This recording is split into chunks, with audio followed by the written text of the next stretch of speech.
ಕಾರ್ಯಕ್ರಮದಲ್ಲಿ ಈ ಮಧುಮೇಹ ಅನ್ನೋದು ಸ್ನೇಹಿತರೆ, ಮಧುಮೇಹ ಅನ್ನೋದು ಹೇಗೆ ಗುರುತಿಸೋದು ಅಂದ್ರೆ ನಿರ್ಧಾರ ಮಾಡೋದು ಹೇಗೆ, ಸ್ವಯಂ ಚಿಕಿತ್ಸವಾಗಿ ಅಂದ್ರೆ ನಾವೇ ನಿರ್ಧಾರ ಮಾಡ್ಕೊಳ್ಳೋದು ಹೇಗೆ, ಆ ಜೊತೆಗೆ ಅದಕ್ಕೆ ಚಿಕಿತ್ಸಾ ಅನ್ನೋದು ಯಾವ ತರ ಮಾಡ್ಕೊಂಡದು, ಈ ಎರಡು ಅಂಶಗಳು ನಾವು ನೋಡಕ್ಕೆ ಪ್ರಯತ್ನ ಮಾಡೋಣ ಇಂದಿನ ಸಮಗ್ರ ಜೀವನ ಶೈಲಿ ಭಾಗವಾಗಿ ಸ್ನೇಹಿತರೆ. ಅಂದ್ರೆ ಯಾಕೆ ಈ ಮಧುಮೇಹದ ಬಗ್ಗೆ ಮತ್ತೊಂದ್ಸರಿ ತಿಳ್ಕೊಳಕ್ ಪ್ರಯತ್ನ ಮಾಡ್ತಾ ಇದೆ ಅಂದ್ರೆ ಸ್ನೇಹಿತರೆ, ಈಗಾಗಲೇ ಆಕುಪ್ರೆಜರಲ್ಲಿ ಸಾಕಷ್ಟು ನಮ್ಗೆ ಎಷ್ಟು ಬೇಕಾಗಿದೋ ಅಷ್ಟು ಮಾಹಿತಿ ಅನ್ನೋದು ಸಿಕ್ಕಿದೆ ತಾವೆಲ್ಲರಿಗೂ. ಈ ಯಾವ್ದು ಬಗ್ಗೆ ಅಂದ್ರೆ ಈ ಮಧುಮೇಹ ಬಗ್ಗೆ, ಡಯಾಬಿಟಿಸ್ ಬಗ್ಗೆ ಸ್ನೇಹಿತರೆ, ಸಕ್ಕರೆ ಕಾಯಿಲೆ. ಆದ್ರೆ ಇವತ್ತಿನ ಕಾರ್ಯಕ್ರಮದಲ್ಲಿ ವಿಶೇಷವಾಗಿ ಈ ಮಧುಮೇಹ ಬಗ್ಗೆ, ಇದನ್ನು ಪತ್ತ ಮಾಡೋದು ಹೇಗೆ ಅಂದ್ರೆ ನಿರ್ಧಾರ ಮಾಡೋದು ಹೇಗೆ, ನಾವೇ ಯಾವ ತರ ನಿರ್ಧಾರ ಮಾಡ್ಕೋಬಹುದು, ನಮ್ಮ ದೇಹದಲ್ಲಿ ಮಧುಮೇಹ ಇದೆಯಾ ಇಲ್ಲ ಅನ್ನೋದು ಒಂದನೇದು. ಎರಡನೇದೇನೆಂದ್ರೆ ಇದಕ್ಕೆ ಚಿಕಿತ್ಸೆ ಹೇಗೆ ಮಾಡ್ಕೋಬಹುದು, ಸ್ವಯಂ ಚಿಕಿತ್ಸಾ ಮನೆಯಲ್ಲೇ ಯಾವ ತರ ಮಾಡ್ಕೋಬಹುದು. ನಮಗೆಲ್ಲ ಗೊತ್ತು, ನಾವು ಧ್ಯಾನ ಮಾಡ್ತಾ ಹೋದ್ರೆ ಪ್ರತಿಯೊಂದು ರೋಗಕ್ಕೆ ಪರಿಹಾರ ಇದೆ ಅಂತ ನಮ್ಗೆಲ್ಲರಿಗೂ ಗೊತ್ತು. ಅಂದ್ರೆ ಧ್ಯಾನವೇ ಸರ್ವರೋಗ ನಿವಾರಣಿ ಅಂತ ಈಗಾಗಲೇ ಮೇಡಮ್ ಇದ್ದಾರೆ. ಮತ್ತೆ ಎಷ್ಟು ಎಲ್ಲಾ ಮಾಸ್ಟರ್ಸ್ ನಮ್ಮ ವೇದಿಕದಲ್ಲಿ ಬಂದಿರೋ ಪ್ರತಿ ಮಾಸ್ಟರ್ ಅದೇ ಹೇಳ್ತಾರೆ, ಏನಂತ ಅಂದ್ರೆ ಧ್ಯಾನವೇ ಸರ್ವರೋಗ ನಿವಾರಣಿ, ಪ್ರತಿಯೊಂದು ರೋಗವನ್ನು ಗುಣಪಡಿಸ್ಕೋಬಹುದು ಧ್ಯಾನದಿಂದ. ಅದೇ ಅದ್ಭುತವಾದ ಔಷಧ, ಒಂದೇ ಔಷಧ ಎಲ್ಲಾ ರೋಗಗಳಿಗೆ ಅಂತ ನಮ್ಗೆಲ್ಲ ಗೊತ್ತಿರೋ ವಿಷಯ. ಆದ್ರೆ ಆಳವಾದ ಧ್ಯಾನ ಎಲ್ಲರಿಗೂ ಸಿಗ್ತಾ ಇಲ್ಲ. ಸ್ವಲ್ಪ ಮೊದಲನೇದಾಗಿ ಈಗಾಗಲೇ ಪ್ರಾಕ್ಟೀಸ್ ಮಾಡಿರ್ತಾರೆ, ಸ್ಟಾರ್ಟ್ ಮಾಡಿರ್ತಾರೆ, ಶುರು ಮಾಡಿರ್ತಾರೆ ಧ್ಯಾನ, ಅವ್ರಿಗೆಲ್ಲ ಸ್ವಲ್ಪ ತೊಂದರೆಗಳು ಹೆಚ್ಚಿರುತ್ತದೆ. ಅವಾಗ ನಾವು ಇಂಥ ಪ್ರತ್ಯಾಮ್ನಾಯ ಪರಿಹಾರಗಳು ಮಾಡ್ಕೊಂತ ಧ್ಯಾನ ಮಾಡ್ತಾ ಹೋದ್ರೆ, ಧ್ಯಾನ ಅನ್ನೋದು ಹೇಳ್ಬೇಕಂದ್ರೆ ಶಾಶ್ವತ ಪರಿಷ್ಕಾರ ಪ್ರತಿಯೊಂದಕ್ಕೂ ಸ್ನೇಹಿತರೆ. ಧ್ಯಾನ ಅನ್ನೋದು ಪ್ರತಿಯೊಂದು ವ್ಯಾಧಿಗೂ ಶಾಶ್ವತವಾದ ಪರಿಷ್ಕಾರ. ಮಿಕ್ಕಿದ ಎಲ್ಲಾದ್ರೂ ಪ್ರತ್ಯಾಮ್ನಾಯ ಪರಿಹಾರಗಳು ಹೇಳ್ಬೋದು. ಅಂದ್ರೆ ಒಂದು ಹೋಮಿಯೋಪತಿ ಆಗ್ಬೋದು, ಆಕುಪ್ರೆಷರ್ ಆಗ್ಬೋದು, ಆಕುಪಂಚರ್ ಆಗ್ಬೋದು, ಮನೆಮದ್ದುಗಳಾಗ್ಬೋದು, ಆಯುರ್ವೇದ ಆಗ್ಬೋದು. ಇದು ಎಷ್ಟೋ ಪ್ರತ್ಯಾಮ್ನಾಯ ಪದ್ಧತಿಗಳಿದೆ ಸ್ನೇಹಿತರೆ. ನಾವೆಲ್ಲ ಇಷ್ಟು ದಿವಸನೂ ಪ್ರತಿಯೊಂದು ಕಾರ್ಯಕ್ರಮದಲ್ಲಿ, ಪ್ರತಿಯೊಂದು ಸೆಷನ್ ಅಲ್ಲಿ ನಾವು ತಿಳ್ಕೊಂತಾನೆ ಬರ್ತಾ ಇದ್ವಿ. ಅಂದ್ರೆ ಎಷ್ಟೋ ಟೆಕ್ನಿಕಲ್ ತಂತ್ರಗಳು ತಿಳ್ಕೊಂಡಿದ್ವಿ ಅಲ್ವಾ. ಅವೆಲ್ಲ ಏನಂದ್ರೆ ಪ್ರತ್ಯಾಮ್ನಾಯ ಪದ್ಧತಿಗಳು. ಈ ಧ್ಯಾನ ಜೊತೆಗೆ ಅಳವಡಿಸ್ಕೊಂಡು ಹೋದ್ರೆ ವೇಗವಂತವಾಗಿ ನಮ್ಮ ವ್ಯಾಧಿನ ಗುಣಪಡಿಸ್ಕೋಬಹುದು. ಯಾವಾಗ ನಾವು ವ್ಯಾಧಿ ಅನ್ನೋದು ಚೆನ್ನಾಗಿ ಗುಣಪಡಿಸ್ಕೊಂಡು ನಮ್ಮ ಶರೀರ ದಾರುಢ್ಯವಾಗಿ, ಬಲವಾಗಿ ಮತ್ತೆ ಆರೋಗ್ಯವಂತವಾಗಿರ್ತದೆ ಸ್ನೇಹಿತರೆ, ನಮ್ಮ ಧ್ಯಾನವನ್ನು, ಆಧ್ಯಾತ್ಮಿಕ ಪ್ರಯಾಣವನ್ನು ಪುರೋಗತಿ ಹೆಚ್ಚಾಗಿರುತ್ತೆ. ಅದು ಅರ್ಥ ಮಾಡ್ಕೊಳ್ಳಿ. ಅದಕ್ಕೋಸ್ಕರ ಇದೆಲ್ಲ ಪ್ರಯತ್ನ ಮಾಡ್ತಾ ಇದೆ ಸ್ನೇಹಿತರೆ. ಇನ್ನು ಅದೊಂದೇ ಇಲ್ಲ, ಇನ್ನು ಹೆಚ್ಚು ಜನಕ್ಕೆ ಏನಾಗುತ್ತಂದ್ರೆ ಈ ಧ್ಯಾನನೇ ಅಳವಡಿಸ್ಕೊಳಕ್ ಆಗ್ತಾ ಇಲ್ಲ, ಧ್ಯಾನದಲ್ಲಿ ಕೂತ್ಕೊಳ್ಳೋಕೆ ಆಗ್ತಾ ಇಲ್ಲ, ಅಷ್ಟು ನೋವಿದೆ, ಬಾಧೆ ಇದೆ, ದೇಹದಲ್ಲಿ ಅಷ್ಟು ನೋವಿದೆ, ಅಷ್ಟು ಹೆಚ್ಚು ವ್ಯಾಧಿಗಳಿದೆ ಅಂದಾಗ ಖಂಡಿತವಾಗಿ ಪ್ರತ್ಯಾಮ್ನಾಯ ಪದ್ಧತಿಗಳು ತುಂಬಾ ಸಹಾಯ ಮಾಡುತ್ತೆ ಸ್ನೇಹಿತರೆ. ಅವ್ರಿಗೆಲ್ಲಾನು ತುಂಬಾ ಸಹಾಯ ಮಾಡುತ್ತೆ. ಒನ್ಸ್ ಯಾವಾಗ ಅವ್ರಿಗೆ ರೋಗ ಗುಣ ಆಗತ್ತೋ ಅವಾಗ ಅವ್ರು ಧ್ಯಾನಕ್ಕೆ ಬರ್ಬೋದು ಅಲ್ವಾ. ಸೊ ರೋಗ ಹೆಚ್ಚಿರುವಾಗ ಏನಾಗುತ್ತೆ, ಕೂತ್ಕೊಳ್ಳೋಕ್ಕೂ ಆಗಲ್ಲ ಅವ್ರ ಕೈಯಲ್ಲಿ, ಅಷ್ಟು ನೋವಿರ್ತದೆ ಅವ್ರಿಗೆ. ಹೇಳ್ಬೇಕಂದ್ರೆ ಈ ಕ್ಯಾನ್ಸರ್ ಬಂದಿರೋರು ನೋಡ್ತಾ ಇರ್ತೀವಲ್ಲ, ಈ ಗ್ಯಾಂಗ್ರೀನ್ ಬಂದಿರೋರು, ಇಂಥ ಅಂದ್ರೆ ಒಂದು ತೀವ್ರವಾದ ಭಯಾನಕರ ವ್ಯಾಧಿ, ಗಂಭೀರವಾದ ಇರುವಂತ ಈ ಕಾಯಿಲೆಗಳಿರ್ತದಲ್ಲ, ಅದರಿಂದ ಧ್ಯಾನದಲ್ಲಿ ಕೂತ್ಕೊಳ್ಳೋಕ್ಕೂ ಆಗ್ತಾ ಇಲ್ಲ ಅಂತ ಹೇಳ್ತಾ ಇರ್ತಾರೆ. ಅದಕ್ಕೋಸ್ಕರನೇ ನಮ್ಮ ಪ್ರಯತ್ನ ಏನಂದ್ರೆ ಸಮಗ್ರ ಸ್ವಾಸ್ಥ್ಯ ಈ 365 ದಿವಸ ಕಾರ್ಯಕ್ರಮದಲ್ಲಿ ಅಂತವ್ರಿಗೂ ನಾವು ಪರಿಷ್ಕಾರಗಳು ಕೊಡೋಣ. ಆ ಪರಿಷ್ಕಾರಗಳು ಯಾವ್ದು ಮುಖಾಂತರ ಅಂದ್ರೆ ಸಮಗ್ರ ಜೀವನ ಶೈಲಿ ಮತ್ತೆ ಮನೆ ಮದ್ದು ಭಾಗವಾಗಿ ಪ್ರತಿ ದಿವಸ ಒಂದೊಂದು ಟೆಕ್ನಿಕ್, ಒಂದೊಂದು ತಂತ್ರ ಹೇಳ್ತಾ ಹೋಗೋಣ ಅಂತ ಈ ಪ್ರಯತ್ನ ನಾವು ಮಾಡ್ತಾ ಹೋಗ್ತಾ ಇದ್ದೀವಿ ಸ್ನೇಹಿತರೆ. ಇವತ್ತಿನ ಕಾರ್ಯಕ್ರಮದಲ್ಲಿ ಮತ್ತೆ ಈ ಡಯಾಬಿಟಿಸ್, ಮಧುಮೇಹ ನಿರ್ಧಾರಣ ಹೇಗೆ ಅಂದ್ರೆ ಅದನ್ನು ಯಾವ ತರ ಪತ್ತ ಮಾಡೋದು, ಅದ್ ಜೊತೆಗೆ ಚಿಕಿತ್ಸಾ ವಿಧಾನ ಏನು ಅಂದ್ರೆ ಯಾವ ತರ ನಾವು ಚಿಕಿತ್ಸೆ ಮಾಡ್ಕೋಬಹುದು, ನಾವೇ ಚಿಕಿತ್ಸೆ ಯಾವ ತರ ಮಾಡ್ಕೋಬಹುದು, ಆದಷ್ಟು ನಾವು ಮಾಡ್ತೀವಿ. ಯಾವುದೇ ಸ್ವಲ್ಪ ಟೆಸ್ಟಿಂಗ್ ಕೋಸ್ಕರ ಯಾವುದೇ ನೀವು ಡಯಾಗ್ನೋಸ್ಟಿಕ್ ಸೆಂಟರ್ಗೆ ಹೋಗಿ ಅಂದ್ರೆ ಈ ಟೆಸ್ಟಿಂಗ್ ಸೆಂಟರ್ಸ್ ಇರ್ತಲ್ಲ, ಅಲ್ಲಿ ಹೋಗಿ ನಾವು ಚೆಕ್ ಮಾಡಿಸ್ಕೊಳಕ್ಕೆ ಅಷ್ಟೇ. ಅಂದ್ರೆ ಎಷ್ಟು ಆಹಾರ ಮುಂಚೆ ಎಷ್ಟಿದೆ, ಆಹಾರ ಆದ್ಮೇಲೆ ಎಷ್ಟಿದೆ. ನಾರ್ಮಲ್ ಆಗಿ ಏನಾಗ್ತದೆ ಸ್ನೇಹಿತರೆ, ಈ ಡಯಾಬಿಟಿಸ್ ಅನ್ನೋದು ನಾವು ನೋಡ್ತಾ ಇರ್ತೀವಲ್ಲ, ಆಹಾರಕ್ಕೆ ಮುಂಚೆ ಒಂದು ಅಂದ್ರೆ ಹೇಳ್ಬೇಕಂದ್ರೆ 70 70 120 ಅಂದ್ರೆ 120 ಅಂತ ಹೇಳ್ತೀವಿ. ಅಂದ್ರೆ 70/120 ಇರ್ತದೆ. ಆಹಾರ ಆದ್ಮೇಲೆ ಅದೆಷ್ಟುವರೆಗೂ ಹೋಗ್ಬೋದು, ಸೊ ಆದಷ್ಟು ಒಂದು 160 180 ವರೆಗೂ ಹೋಗ್ಬೋದು ಆಹಾರ ತಿಂದ್ಮೇಲೆ ಅಲ್ವಾ. ಆ ತರ ಇದ್ರೆ ಡಯಾಬಿಟಿಸ್ ಇಲ್ಲ ಅಂತಾನೆ ಹೇಳ್ಕೋಬಹುದು. ನಮ್ಮ ರಕ್ತದಲ್ಲಿ ಈ ಬ್ಲಡ್ ಶುಗರ್ ಅನ್ನೋದು ನಾವು ಯಾವ ಟೆಸ್ಟಿಂಗ್ ಹೋಗ್ತೀವೋ, ಪರೀಕ್ಷೆ ಮಾಡಕ್ ಹೋಗ್ತೀವೋ, ಅವಾಗ ಆಹಾರ ಸೇವನೆ ಮಾಡಿದ ಮೇಲೇನು 180ಗೆ ದಾಟಬಾರ್ದು ಅಂತ ಹೇಳ್ತಾರೆ ಅಲ್ವಾ. ಅದು ಯೂನಿಟ್ಸ್ ಪ್ರಕಾರ, ಆ ಯೂನಿಟ್ಸ್ ಕೊಲತ ಅನ್ನೋದು ಆ ತರ ಇರ್ತದೆ ಸ್ನೇಹಿತರೆ. ಆದ್ರೆ ಇನ್ನೊಂದು ಕೊಲತೆ ಏನಂದ್ರೆ ಈ ಶುಗರ್ ಪರ್ಸೆಂಟೇಜ್ ಅಂತ ಹೇಳ್ತೀವಿ ಸ್ನೇಹಿತರೆ. ಶುಗರ್ ಶಾತ ಎಷ್ಟಿದೆ ರಕ್ತದಲ್ಲಿ ಅಂದ್ರೆ ಅದು 2% ಒಳಗಡೆ ಇರಬೇಕು. 2% ಶುಗರ್ ಶಾತ ಇರೋದು. ಅಂದ್ರೆ ಒಂದು ದೇಹದಲ್ಲಿರುವಂತಹ ರಕ್ತದಲ್ಲಿ ಇನ್ನು ಬೇರೆ ಬೇರೆ ಅಂಶಗಳಿರ್ತದೆ.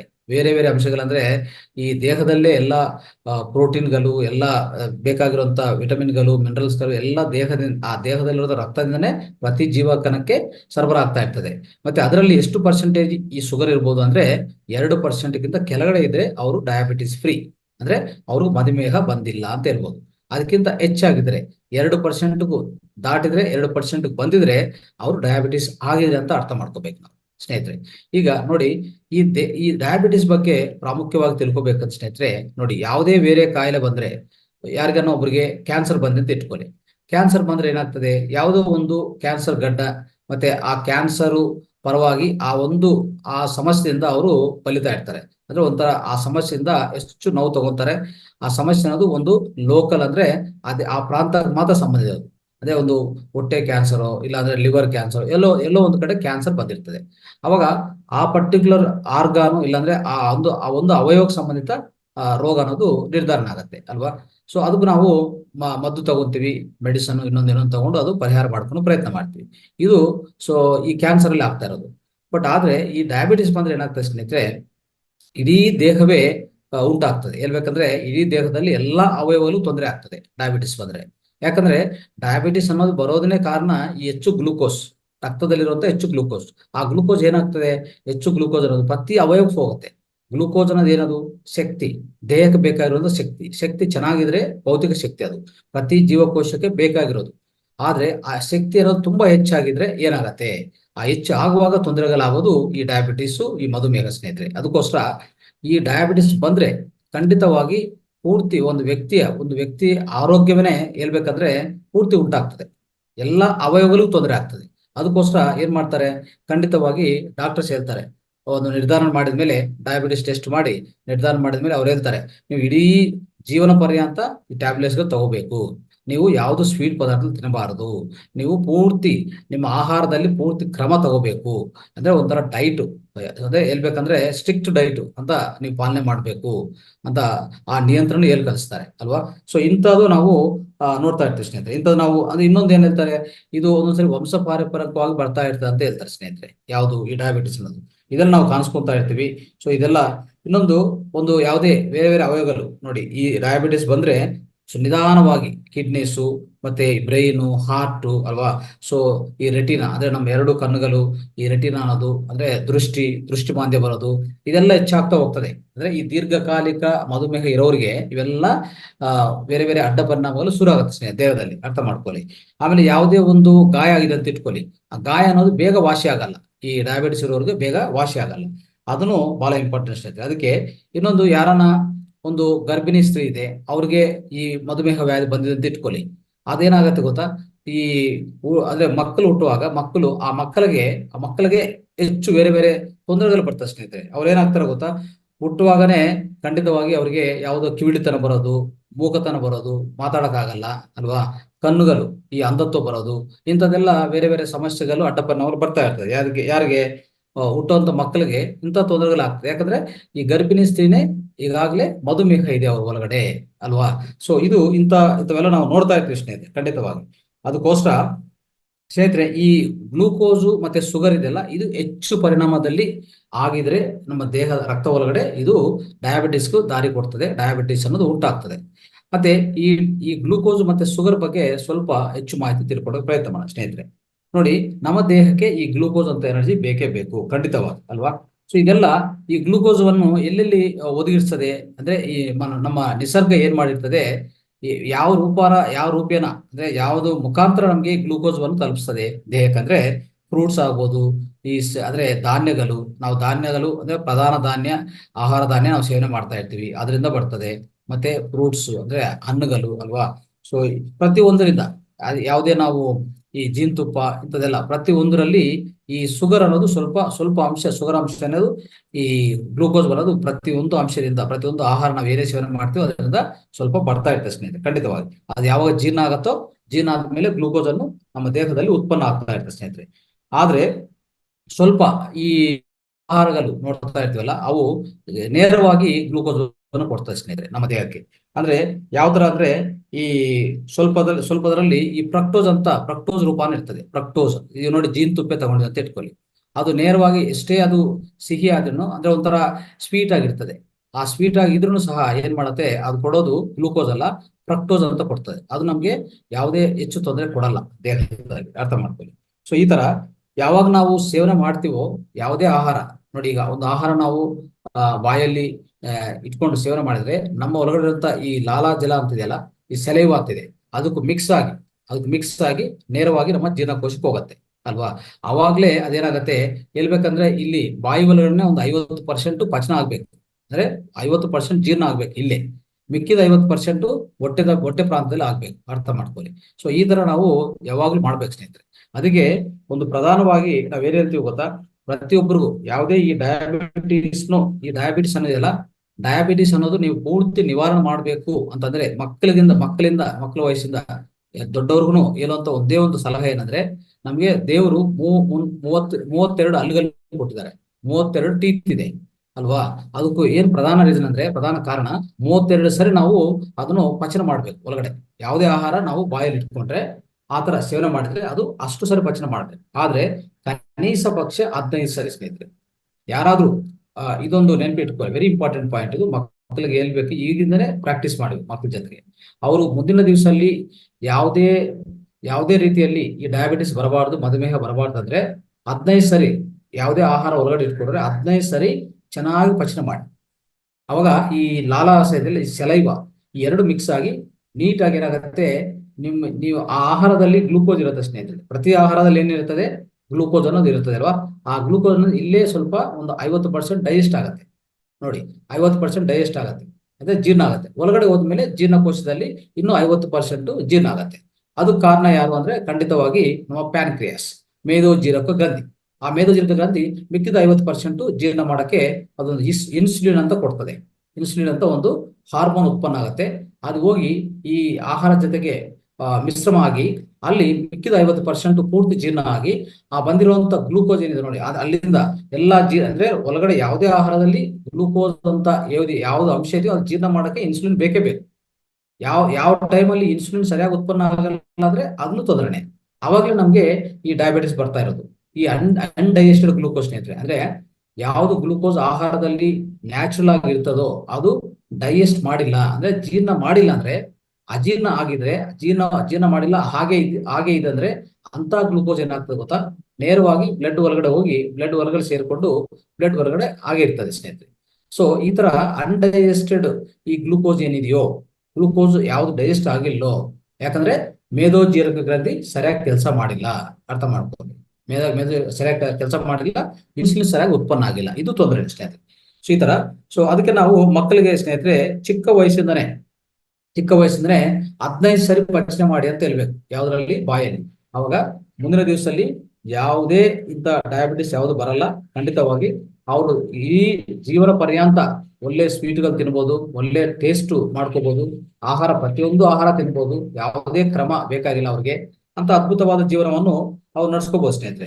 ಮತ್ತೆ ಆಯ್ತು, ಈಗ ಡಯಾಬಿಟಿಸ್ ಯಾವ ತರ ಬರುತ್ತೆ ಅಂತ ಸ್ವಲ್ಪ ನೋಡೋಕೆ ಪ್ರಯತ್ನ ಮಾಡೋಣ. ಹೆಚ್ಚು ಅಂದ್ರೆ ಸ್ವಲ್ಪ ಈ ಮಾಹಿತಿ ಎಲ್ಲಿ ಸಿಗಲ್ಲ. ಈ ಡಯಾಬಿಟಿಸ್ ಯಾಕೆ ಬರುತ್ತೆ ಅಂತ ಒಂದು 3-4 ಕಾರಣಗಳಿದೆ, ಒಂದೇ ಕಾರಣ ಅಲ್ಲ. ಅದು ನಾನು ಹೇಳ್ಕೊಡ್ತಾ ಹೋಗ್ತೇನೆ, ದಯವಿಟ್ಟು ಎಲ್ಲರೂ ಗಮನಿಸ್ಕೊಳ್ಳಿ ಸ್ನೇಹಿತರೆ. ನೋಡಿ ಸ್ನೇಹಿತರೆ, ನಮ್ಮ ದೇಹದಲ್ಲಿ ಈ ಪ್ಯಾನ್ಕ್ರಿಯಸ್ ಅಂತ ಒಂದು ಅಂತಸ್ರಾವಿಕ ಗ್ರಂಥಿ ಇದೆ, ಮೇದೋಜೀರಕ ಗ್ರಂಥಿ ಅಲ್ವಾ. ಸೊ ಇದು ಏನ್ ಮಾಡುತ್ತೆ, ಈಗಾಗಲೇ ಹೇಳಿದ್ನಲ್ಲ, ಒಂದು ಇನ್ಸುಲಿನ್ ಅಂತ ಒಂದು ಹಾರ್ಮೋನ್ ಉತ್ಪನ್ನ ಮಾಡಿ ಏನಾಗತ್ತೆ, ಈ ಯಾವ ಗ್ಲೂಕೋಸ್ ಅಂತ ಇದೆಯಲ್ಲ, ಈ ಗ್ಲೂಕೋಸ್ ಶುಗರ್ ಅನ್ನೋದು ಆಹಾರದಲ್ಲಿ ಇರ್ತದಲ್ಲ, ಅದನ್ನು ಚೆನ್ನಾಗಿ ನಾವು ತಗೊಂಡಿದ ತಕ್ಷಣ ಏನ್ ಮಾಡುತ್ತೆ, ಆ ಜೊತೆಗೆ ಮಿಕ್ಸ್ ಆಗಿ ಅದನ್ನು ಡೈಜೆಸ್ಟ್ ಮಾಡತ್ತೆ. ಸೊ ಅಂದ್ರೆ ಪೂರ್ತಿ ಜೀರ್ಣ ಮಾಡತ್ತೆ. ಆ ಜೀರ್ಣ ಮಾಡಿದ್ಮೇಲೆ ಏನಾಗತ್ತೆ, ಖಂಡಿತವಾಗಿ ಸ್ನೇಹಿತರೆ ಇಲ್ಲಿ ಏನಾಗುತ್ತೆ ಗೊತ್ತಾ, ಯಾವಾಗ ಇನ್ಸುಲಿನ್ ಅದು ಉತ್ಪನ್ನ ಆಗಿ ಜೀರ್ಣ ಆಗಿದ್ಮೇಲೆ ಈ ಗ್ಲೂಕೋಸ್ ಉತ್ಪನ್ನ ಆಗುತ್ತೆ. ಉತ್ಪನ್ನ ಆಗಿರುವಂತ ಗ್ಲೂಕೋಸ್ ಬ್ಲಡ್ ಒಳಗಡೆ ಹೋಗುತ್ತೆ. ಬ್ಲಡ್ ಎಲ್ಲಿಗೆ ಹೋಗುತ್ತೆ, ನೇರವಾಗಿ ನಮ್ಮ ಮೆದುಳಕ್ಕೆ ಹೋಗುತ್ತೆ. ಮೆದುಳಲ್ಲಿ ಏನಾಗುತ್ತೆ ಸ್ನೇಹಿತರೆ, ಒಂದು ಪ್ರಕ್ರಿಯೆ ನಡೀತದೆ, ಅರ್ಥ ಮಾಡ್ಕೊಳ್ಳಿ. ಇದು ಬಹಳ ಇಂಪಾರ್ಟೆಂಟ್, ದಯವಿಟ್ಟು ಎಲ್ಲರೂ ಗಮನಿಸಿ. ಏನ್ ಪ್ರಕ್ರಿಯೆ ನಡೀತದೆ ಅಂದ್ರೆ, ಈಗ ಇನ್ಸುಲಿನ್ ಉತ್ಪನ್ನ ಆಗಿ ಇನ್ಸುಲಿನ್ ಮಿಕ್ಸ್ ಆಗಿ ಆಹಾರಕ್ಕೆ ಡೈಜೆಷನ್ ಆಗುತ್ತೆ, ಜೀರ್ಣ ಆದ್ಮೇಲೆ ಗ್ಲೂಕೋಸ್ ಉತ್ಪನ್ನ ಆದ್ಮೇಲೆ ಬ್ಲಡ್ ಹೊರಗಡೆ ಸೇರ್ಕೊಂತದ್ದು ಗ್ಲೂಕೋಸು. ಬ್ಲಡ್ ಹೊರಗಡೆ ಸೇರ್ಕೊಂತ ಗ್ಲೂಕೋಸ್ ಎಲ್ಲಿ ಹೋಗುತ್ತೆ, ಬ್ಲಡ್ ಅನ್ನೋದು ನೇರವಾಗಿ ಎಲ್ಲಾ ಅವಯವಗಳಿಗೆ ಹೋಗ್ತಾ ಇರ್ತದೆ. ಅದೇ ತರ ಬ್ರೈನ್ಗೆ ಹೋಗುತ್ತೆ. ಈ ಬ್ರೈನ್ಗೆ ಹೋಗುವಂತ ಈ ಬ್ಲಡ್ ಅಲ್ಲಿ ಈ ಗ್ಲೂಕೋಸ್ ಈಗಾಗಲೇ ಇರದೆ, ಈಗಾಗಲೇ ಒಳಗಡೆ ಇದೆ. ಹೆಚ್ಚು ಈ ಗ್ಲೂಕೋಸ್ ಅನ್ನೋದು ಆಲ್ರೆಡಿ ಉತ್ಪನ್ನ ಆಗಿರುವಂತ ಗ್ಲೂಕೋಸ್ ಅದು ಒಳಗಡೆ ಇದೆ. ಅಲ್ಲಿ ಹೋದ್ಮೇಲೆ ಏನಾಗುತ್ತೆ ಗೊತ್ತಾ, ಈ ನಮ್ಮ ಮೆದುಳಲ್ಲಿ ಒಂದು ಪ್ರಕ್ರಿಯೆ ನಡೆಯುತ್ತೆ. ಏನಂತಂದ್ರೆ ನೋಡಿ, ಈ ಈ ಸೆರೆಬ್ರೋ ಸ್ಪೈನಲ್ ಅಂತ ಒಂದು ದ್ರವ, ಈಗಾಗಲೇ ನಾವು ಇಂದಿನ ಸೆಷನ್ಸ್ ಅಲ್ಲಿ ಹೇಳಿದ್ವಿ, ಹೆಚ್ಚಾಗಿ ಮಾಹಿತಿ ಕೊಟ್ಟಿದ್ದೆ ಅದ್ರ ಬಗ್ಗೆ. ಏನಂದ್ರೆ ಸೆರಿಬ್ರೋ ಸ್ಪೈನಲ್ ಫ್ಲೂಯಿಡ್, ದ್ರವ ಪದಾರ್ಥ. ಅದೇನ್ ಬೇಕಾಗಿದೆ, ಅದೇನ್ ಬೇಕಂದ್ರೆ ಅದು ಒಂದು ಒಳ್ಳೆ ಒಳ್ಳೆ ಶಕ್ತಿ ಸ್ನೇಹಿತರೆ. ಆ ಒಳ್ಳೆ ಶಕ್ತಿಯಿಂದನೇ ನೋಡಿ, ಪ್ರತಿ ನಮ್ಮ ದೇಹದಲ್ಲಿರುವಂತ ಪ್ರತಿ ಅವಯವಕ್ಕೂ, ಪ್ರಧಾನ ಅಂಗಗಳಿದೆಯಲ್ಲ, ಪ್ರತಿ ಅಂಗಕ್ಕೂ ಆ ಶಕ್ತಿ ಬಂದೇ ಬರ್ತದೆ. ಯಾವ್ದ್ರ ಮುಖಾಂತರ ಬರ್ತದೆ, ಇಂದಿನ ಸೆಷನ್ಸ್ ಅಲ್ಲಿ ನಾವು ತಿಳ್ಕೊಂಡಿದ್ವಿ. ಯಾವ ಮುಖಾಂತರ ಅಂದ್ರೆ, ನೇರವಾಗಿ ನಮ್ಮ ಬ್ರೈನ್ ಇಂದ ಒಂದು ನರ್ವ್ ಇರ್ತದೆ ಸ್ನೇಹಿತರೆ. ಪ್ರತಿಯೊಂದು ಅವಯವಕ್ಕೆ ಒಂದು ನರ್ವ್ ಇರುತ್ತೆ. ಅಂದ್ರೆ ಒಂದು ನರ ಅನ್ನೋದು ನರಮಂಡಲ ವ್ಯವಸ್ಥೆ ಇದೆಯಲ್ಲ, ಆ ನರಮಂಡಲ ವ್ಯವಸ್ಥೆಯಿಂದನೇ ಈ ಸೆರಿಬ್ರೋ ಸ್ಪೈನಲ್ ಅಂತ ಒಂದು ಈ ದ್ರವ ಪದಾರ್ಥ, ಇದು ಹೇಳ್ಬೇಕಂದ್ರೆ ಅಮೃತ ಅಂತಾನೆ ಹೇಳ್ತೀವಿ ನಾವು. ಇದು ಇಂದಿನ ಕ್ಲಾಸಲ್ಲಿ ಹೇಳಿದ್ರೆ ನಾನು ಅಮೃತ ಅಂತ. ಇಂಥ ದ್ರವ ಪದಾರ್ಥ ತಯಾರಾಗೋದು ಒಂದು ಬ್ರೈನ್ ಅಲ್ಲಿ. ಅಷ್ಟು ವ್ಯವಸ್ಥೆ ಆ ಮಾನವ ದೇಹದಲ್ಲಿ ದೇವರು ಇಟ್ಟಿದ್ದಾರೆ ನೋಡಿ. ಅದ್ಭುತವಾದ ವ್ಯವಸ್ಥೆ. ಏನು ಅಂತಂದ್ರೆ ನೋಡಿ ಸ್ನೇಹಿತರೆ, ಇದು ಏನ್ ಮಾಡತ್ತೆ, ಬ್ಲಡ್ ಇಂದ ಆ ಗ್ಲೂಕೋಸ್ ವನ್ನು ತೆಗಿತದೆ. ಎಲ್ಲಾ ಗ್ಲೂಕೋಸ್ ವನ್ನು ಹೇಳ್ಬೇಕಂದ್ರೆ ಎಲ್ಲಾ ಗ್ಲೂಕೋಸ್ ವನ್ನು ತೆಗೆದು ಏನ್ ಮಾಡತ್ತೆ, ಆ ಬ್ಲಡ್ ಒಳಗಡೆ ಇರುವಂತ ಈ ಗ್ಲೂಕೋಸ್ ವನ್ನು ತೆಗೆದು ಈ ಬ್ರೈನ್ ಅಲ್ಲಿ ನಡೆಯುವಂತ ಪ್ರಕ್ರಿಯೆ ಏನ್ ಗೊತ್ತಾ, ಇದನ್ನು ಈ ಸೆರಿಬ್ರೋಸ್ಪೈನಲ್ ಅಂತ ಒಂದು ದ್ರವ ಪದಾರ್ಥ ತಯಾರು ಮಾಡ್ಕೊತ ಸ್ನೇಹಿತರೆ. ಈ ಸೆರಿಬ್ರೋಸ್ಪೈನಲ್ ಅಂತ ಈ ದ್ರವ ಪದಾರ್ಥ ನೋಡಿ, ಇದು ರಕ್ತ ಅಲ್ಲ, ಗ್ಲೂಕೋಸ್ ಅಲ್ಲ, ಇದೊಂದು ದ್ರವ ಪದಾರ್ಥ ಸಪರೇಟ್. ಅದು ಎನರ್ಜಿ. ಅದೊಂದು ಹೇಳ್ಬೇಕಂದ್ರೆ ಒಂದು ಅದ್ಭುತವಾದ ಶಕ್ತಿ ದ್ರವ ಅಂತ ಹೇಳ್ಬೋದು ಸ್ನೇಹಿತರೆ. ಅದನ್ನು ತಯಾರು ಮಾಡ್ಕೊತದೆ. ಓಕೆ, ಅದು ತಯಾರು ಮಾಡ್ಕೊಂಡಿದ್ರೆ, ಸರಿಯಾಗಿ ತಯಾರು ಮಾಡ್ಕೊಂಡಿದ್ರೆ, ಆವಾಗ ನಿಮ್ಗೆ ಯಾವುದು ಮಧುಮೇಹ ಬರಲ್ಲ. ಅಂದ್ರೆ ಏನರ್ಥ, ನಿಮ್ಮ ರಕ್ತದಲ್ಲಿರುವಂತ ಈ ಗ್ಲೂಕೋಸ್ ವನ್ನು ಬ್ರೈನ್ ಒಳಗಡೆ, ಮೆದುಳು ಒಳಗಡೆ ತೆಗಿಬೇಕು, ಪೂರ್ತಿ ತೆಗಿಬೇಕು. ಆದಷ್ಟು ಹೆಚ್ಚು ಗ್ಲೂಕೋಸ್ ವನ್ನು ತೆಗೆದುಬಿಟ್ಟು ಆ ದ್ರವ ಪದಾರ್ಥವನ್ನು ತಯಾರು ಮಾಡ್ಕೋಬೇಕು. ತಯಾರಾಗಿರುವಂತ ಆ ದ್ರವ ಪದಾರ್ಥ ಎಲ್ಲಿಗೆ ಹೋಗುತ್ತೆ, ಅದು ಪ್ರತಿಯೊಂದು ಅವಯವಕ್ಕೆ, ಲಿವರ್ಗೆ, ಪ್ಯಾನ್ಕ್ರಿಯಾಸ್ಗೆ, ಹೃದಯಕ್ಕೆ, ಮತ್ತೆ ಕಿಡ್ನೀಸ್ಗೆ, ಪ್ರತಿಯೊಂದಕ್ಕೂ ಈ ದ್ರವ ಪದಾರ್ಥ ಹೋಗ್ತದೆ. ಅವಾಗ ಪ್ರತಿಯೊಂದು ಅವಯವ, ಪ್ರತಿಯೊಂದು ಅಂಗ ಆ ಶಕ್ತಿ ಬರ್ತದೆ ನೋಡಿ. ಈ ಸೆರಿಬ್ರೋಸ್ಪೈನಲ್ ಅಂತ ಈ ದ್ರವ ಪದಾರ್ಥ ಇದೆ, ಅದು ಶಕ್ತಿ ಕೊಡುತ್ತೆ. ಆ ಶಕ್ತಿಯಿಂದನೇ ಕೆಲಸ ಮಾಡ್ತಾ ಇರುತ್ತೆ ಸ್ನೇಹಿತರೆ. ಇದು ಅರ್ಥ ಮಾಡ್ಕೋಬೇಕು ನಾವು, ಅಲ್ವಾ? ಸೊ ಇದು ಯಾವಾಗ ಆಗಿಲ್ಲೋ ಅಂದ್ರೆ ಯಾಕೆ ಆಗಲ್ಲ, ಟೆನ್ಷನ್ ಜಾಸ್ತಿ ಆಯ್ತು, ನಮ್ಮ ಹೊರಗಡೆ ಟೆನ್ಷನ್ ಜಾಸ್ತಿ ಆಯ್ತು, ಟೆನ್ಷನ್ ಹೆಚ್ಚು ಮಾಡ್ಕೊಂತ ಇದ್ವಿ, ಅವಾಗ ಖಂಡಿತವಾಗ ಆಗಲ್ಲ ಸ್ನೇಹಿತರೆ. ಅವಾಗ ಯಾವಾಗ ಆಗಲ್ಲೋ ಅವಾಗ ಗ್ಲೂಕೋಸ್ ಹಾಗೆ ಇರುತ್ತೆ ಬ್ಲಡ್ ಅಲ್ಲಿ. ಅದು ಬ್ಲಡ್ ಶುಗರ್ ಹೆಚ್ಚಾಗಿದೆ ಅಂತ, ಬ್ಲಡ್ ಶುಗರ್ ಹೆಚ್ಚಾಗ್ತದೆ, ಅದರಿಂದ ಬೇರೆ ಬೇರೆ ಅಡ್ಡ ಪರಿಣಾಮ. ಆ ಗ್ಲೂಕೋಸ್ ಹಾಗೆ ಇದೆ ಅಂತ ಇಟ್ಕೊಳ್ಳಿ ಬ್ಲಡ್ ಅಲ್ಲಿ, ಅದೇನಾಗತ್ತೆ, ನಿಧಾನವಾಗಿ ಯಕೃತ್ ಏನ್ ಮಾಡತ್ತೆ, ಅದನ್ನೆಲ್ಲ ಪರಿವರ್ತನೆಗೊಳಿಸ್ತದೆ. ಏನು ಪರಿವರ್ತನೆಗೊಳಿಸ್ತದೆ ಅಂದ್ರೆ, ಒಂದು ಕೊಬ್ಬಿನಾಂಶವಾಗಿ ಬ್ಯಾಡ್ ಕೊಲೆಸ್ಟ್ರಾಲ್ ಆಗಿ LDL ಬ್ಯಾಡ್ ಕೊಲೆಸ್ಟ್ರಾಲ್ ಆಗಿ ಪರಿವರ್ತನೆಗೊಳಿಸಿ ಪ್ರತಿಯೊಂದು ರಕ್ತನಾಳ ಹೊರಗಡೆ ಗೋಡಲ್ಗೆ ಅಂಟ್ಕೊಂಡಿರ್ತದೆ ಸ್ನೇಹಿತರೆ. ಇದರಿಂದನೇ ನಮ್ಗೆ ಹೈ ಬ್ಲಡ್ ಪ್ರೆಷರ್ ಬರೋದು, ಈ ಡಯಾಬಿಟೀಸ್ ಅನ್ನೋದು, ಈ ಮಧುಮೇಹ ಅನ್ನೋದು ಕಂಡಿರ್ತೀವಿ. ಅವಾಗ ಯಾರೇ ನೀವು ಒಂದು ಡಯಾಗ್ನೋಸ್ ಸೆಂಟರ್ ಹೋದ್ರೆ ಅಲ್ಲಿ ಟೆಸ್ಟ್ ಮಾಡ್ಕೊಟ್ರೆ ಈ ಬ್ಲಡ್ ಒಳಗಡೆ ಹೌದು ಇಷ್ಟು ಹೆಚ್ಚು ಗ್ಲೂಕೋಸ್ ಇದೆ, ಅದು ಹೋಗ್ತಾ ಇಲ್ಲ ಅಂದ್ರೆ ಏನ್ ಮಾಡ್ಬೇಕು ಈಗ ಅಂದ್ರೆ, ಇನ್ಸುಲಿನ್ ನೋಡಿ, ಯಾವುದೇ ಕಾರಣಕ್ಕೆ ಇನ್ಸುಲಿನ್ ಉತ್ಪನ್ನ ಆಗಿಲ್ಲದ್ರೂ ಇಂಥ ಪ್ರಾಬ್ಲಮ್ಸ್ ಬರುತ್ತೆ, ಅಲ್ವಾ? ಸೊ ಅದಕ್ಕೋಸ್ಕರ ಪ್ರತಿಯೊಂದು ತಿಳ್ಕೊಬೇಕು ನಾವು. ಇದೆಲ್ಲ ಮಾಹಿತಿ ನಾವು ಯಾಕೆ ಹೇಳ್ಕೊಡ್ತಾ ಇದೀವಿ ಅಂದ್ರೆ, ಪ್ರತಿಯೊಂದು ನಾವು ತಿಳ್ಕೊಂಡಿದ್ರೆ ನಾಳೆ ದಿವಸ ಇದೆಲ್ಲ ಪಾಲನೆ ಮಾಡಿದ್ರೆ ನಾವು ಇದರಿಂದ ಆಚೆ ಕಡೆ ಹೋಗ್ಬೋದು ಮಧುಮೇಹ. ಸ್ನೇಹಿತರೆ ನೋಡ್ಕೊಳ್ಳಿ ಸ್ನೇಹಿತರೆ, ಈ ಸೆರಿಬ್ರೋಸ್ಪೈನಲ್ ಅಂತ ಒಂದು ದ್ರವ ಪದಾರ್ಥ ಬಂತಲ್ಲ ನೋಡಿ, ಅದರಲ್ಲಿ ಒಂದು 100 ml ಅಂದ್ರೆ 100 ml ಸೆರಿಬ್ರೋಸ್ಪೈನಲ್ ಅಲ್ಲಿ ಏನೇನು ಪದಾರ್ಥಗಳಿರ್ತದೆ, ಅದು ಸ್ವಲ್ಪ ಇಲ್ಲಿ ಅರ್ಥ ಮಾಡ್ಕೊಳ್ಳಿ, ನಿಮ್ಗೆ ಗೊತ್ತಾಗುತ್ತೆ. ಒಂದು ಪ್ರೋಟೀನು 15 ರಿಂದ 45 ಗ್ರಾಮ್ ಇರ್ತದೆ, ಮಿಲಿಗ್ರಾಮ್ಸ್ ಇರ್ತದೆ ಸ್ನೇಹಿತರೆ. ಮತ್ತೆ ಗ್ಲೂಕೋಸ್ 40 ರಿಂದ 50 ಮಿಲಿಗ್ರಾಮ್ ಇರುತ್ತೆ. ಈ ಸೆರಿಬ್ರೋಸ್ಪೈನಲ್ ಈ ದ್ರವ ಪದಾರ್ಥ ಏನ್ ತಯಾರಾಗ್ತಾ ಇದೋ ಈ ಮೆದುಳಲ್ಲಿ, ಅದರಲ್ಲಿ ಒಂದು 100 ml ತಗೊಂಡ್ರೆ ಅದರಲ್ಲಿ ಏನೇನು ಇನ್ನು ಬೇರೆ ಬೇರೆ ಪದಾರ್ಥಗಳು ಇರ್ತದೆ ಅದ್ರ ಹೊರಗಡೆ ಅಂದ್ರೆ ಅದು ಹೇಳ್ತಾ ಇದೀನಿ. ಮತ್ತೆ ಕ್ಲೋರೈಡ್ ಅನ್ನೋದು ಒಂದು 7.20 ಇಂದ 7.5 ಮಿಲಿಗ್ರಾಮ್ಸ್ ಇರುತ್ತೆ ಸ್ನೇಹಿತರೆ. ಆಮೇಲೆ ಲಿಂಪೆಟಿಕ್ ಸೆಲ್ಸ್ ಇರುತ್ತೆ ಅದರಲ್ಲಿ. ಈ ಲಿಂಪೆಟಿಕ್ ಸೆಲ್ಸ್ ಬಂದು 0.5 ಇಂದ 1 ಲಿಂಪೆಟಿಕ್ ಸೆಲ್ ಖಂಡಿತವಾಗಿರುತ್ತೆ.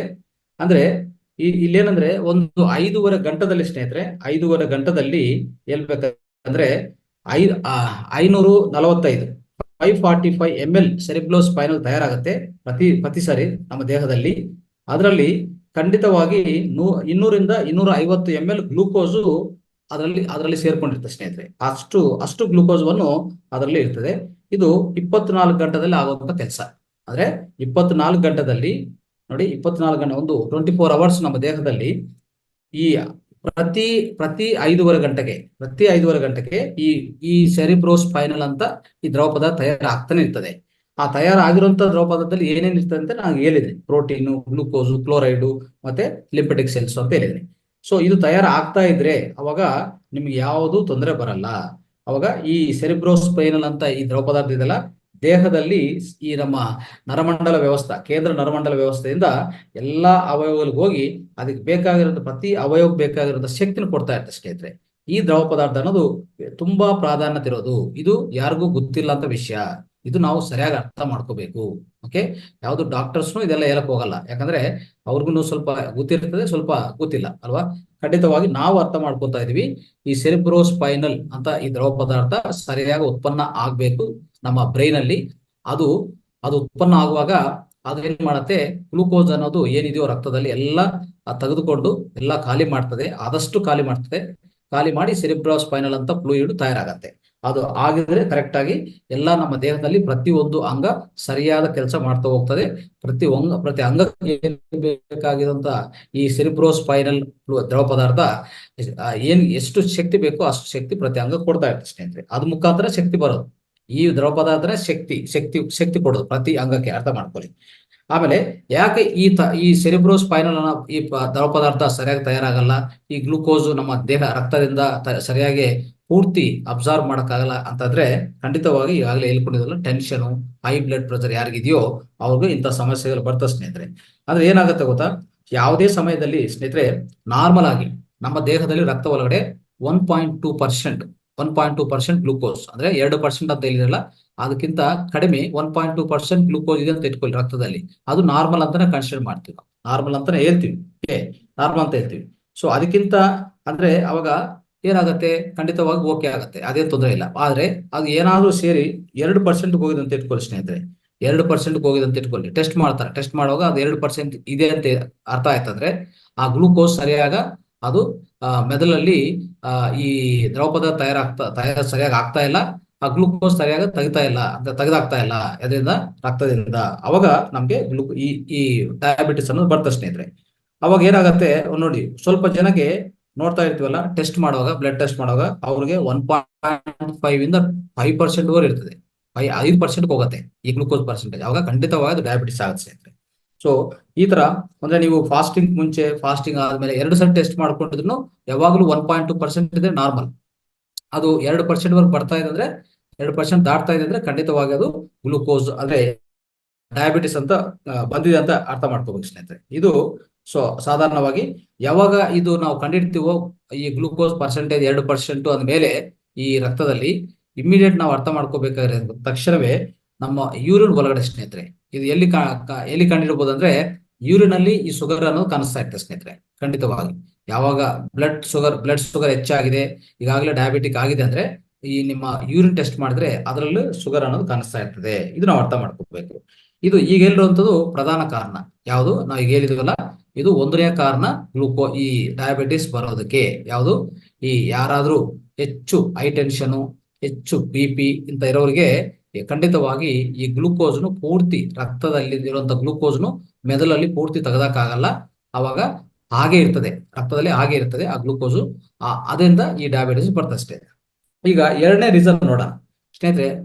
ಎರಡನೇ ಕಾರಣ ಏನಂತಂದ್ರೆ, ಈಗ ನೋಡಿ ನಮ್ಮ ದೇಹದಲ್ಲಿ ಶುಗರ್ ಅನ್ನೋದು ಸ್ನೇಹಿತರೆ, ಈಗಾಗಲೇ ಶುಗರ್ ಅನ್ನೋದು ಇರ್ತದೆ.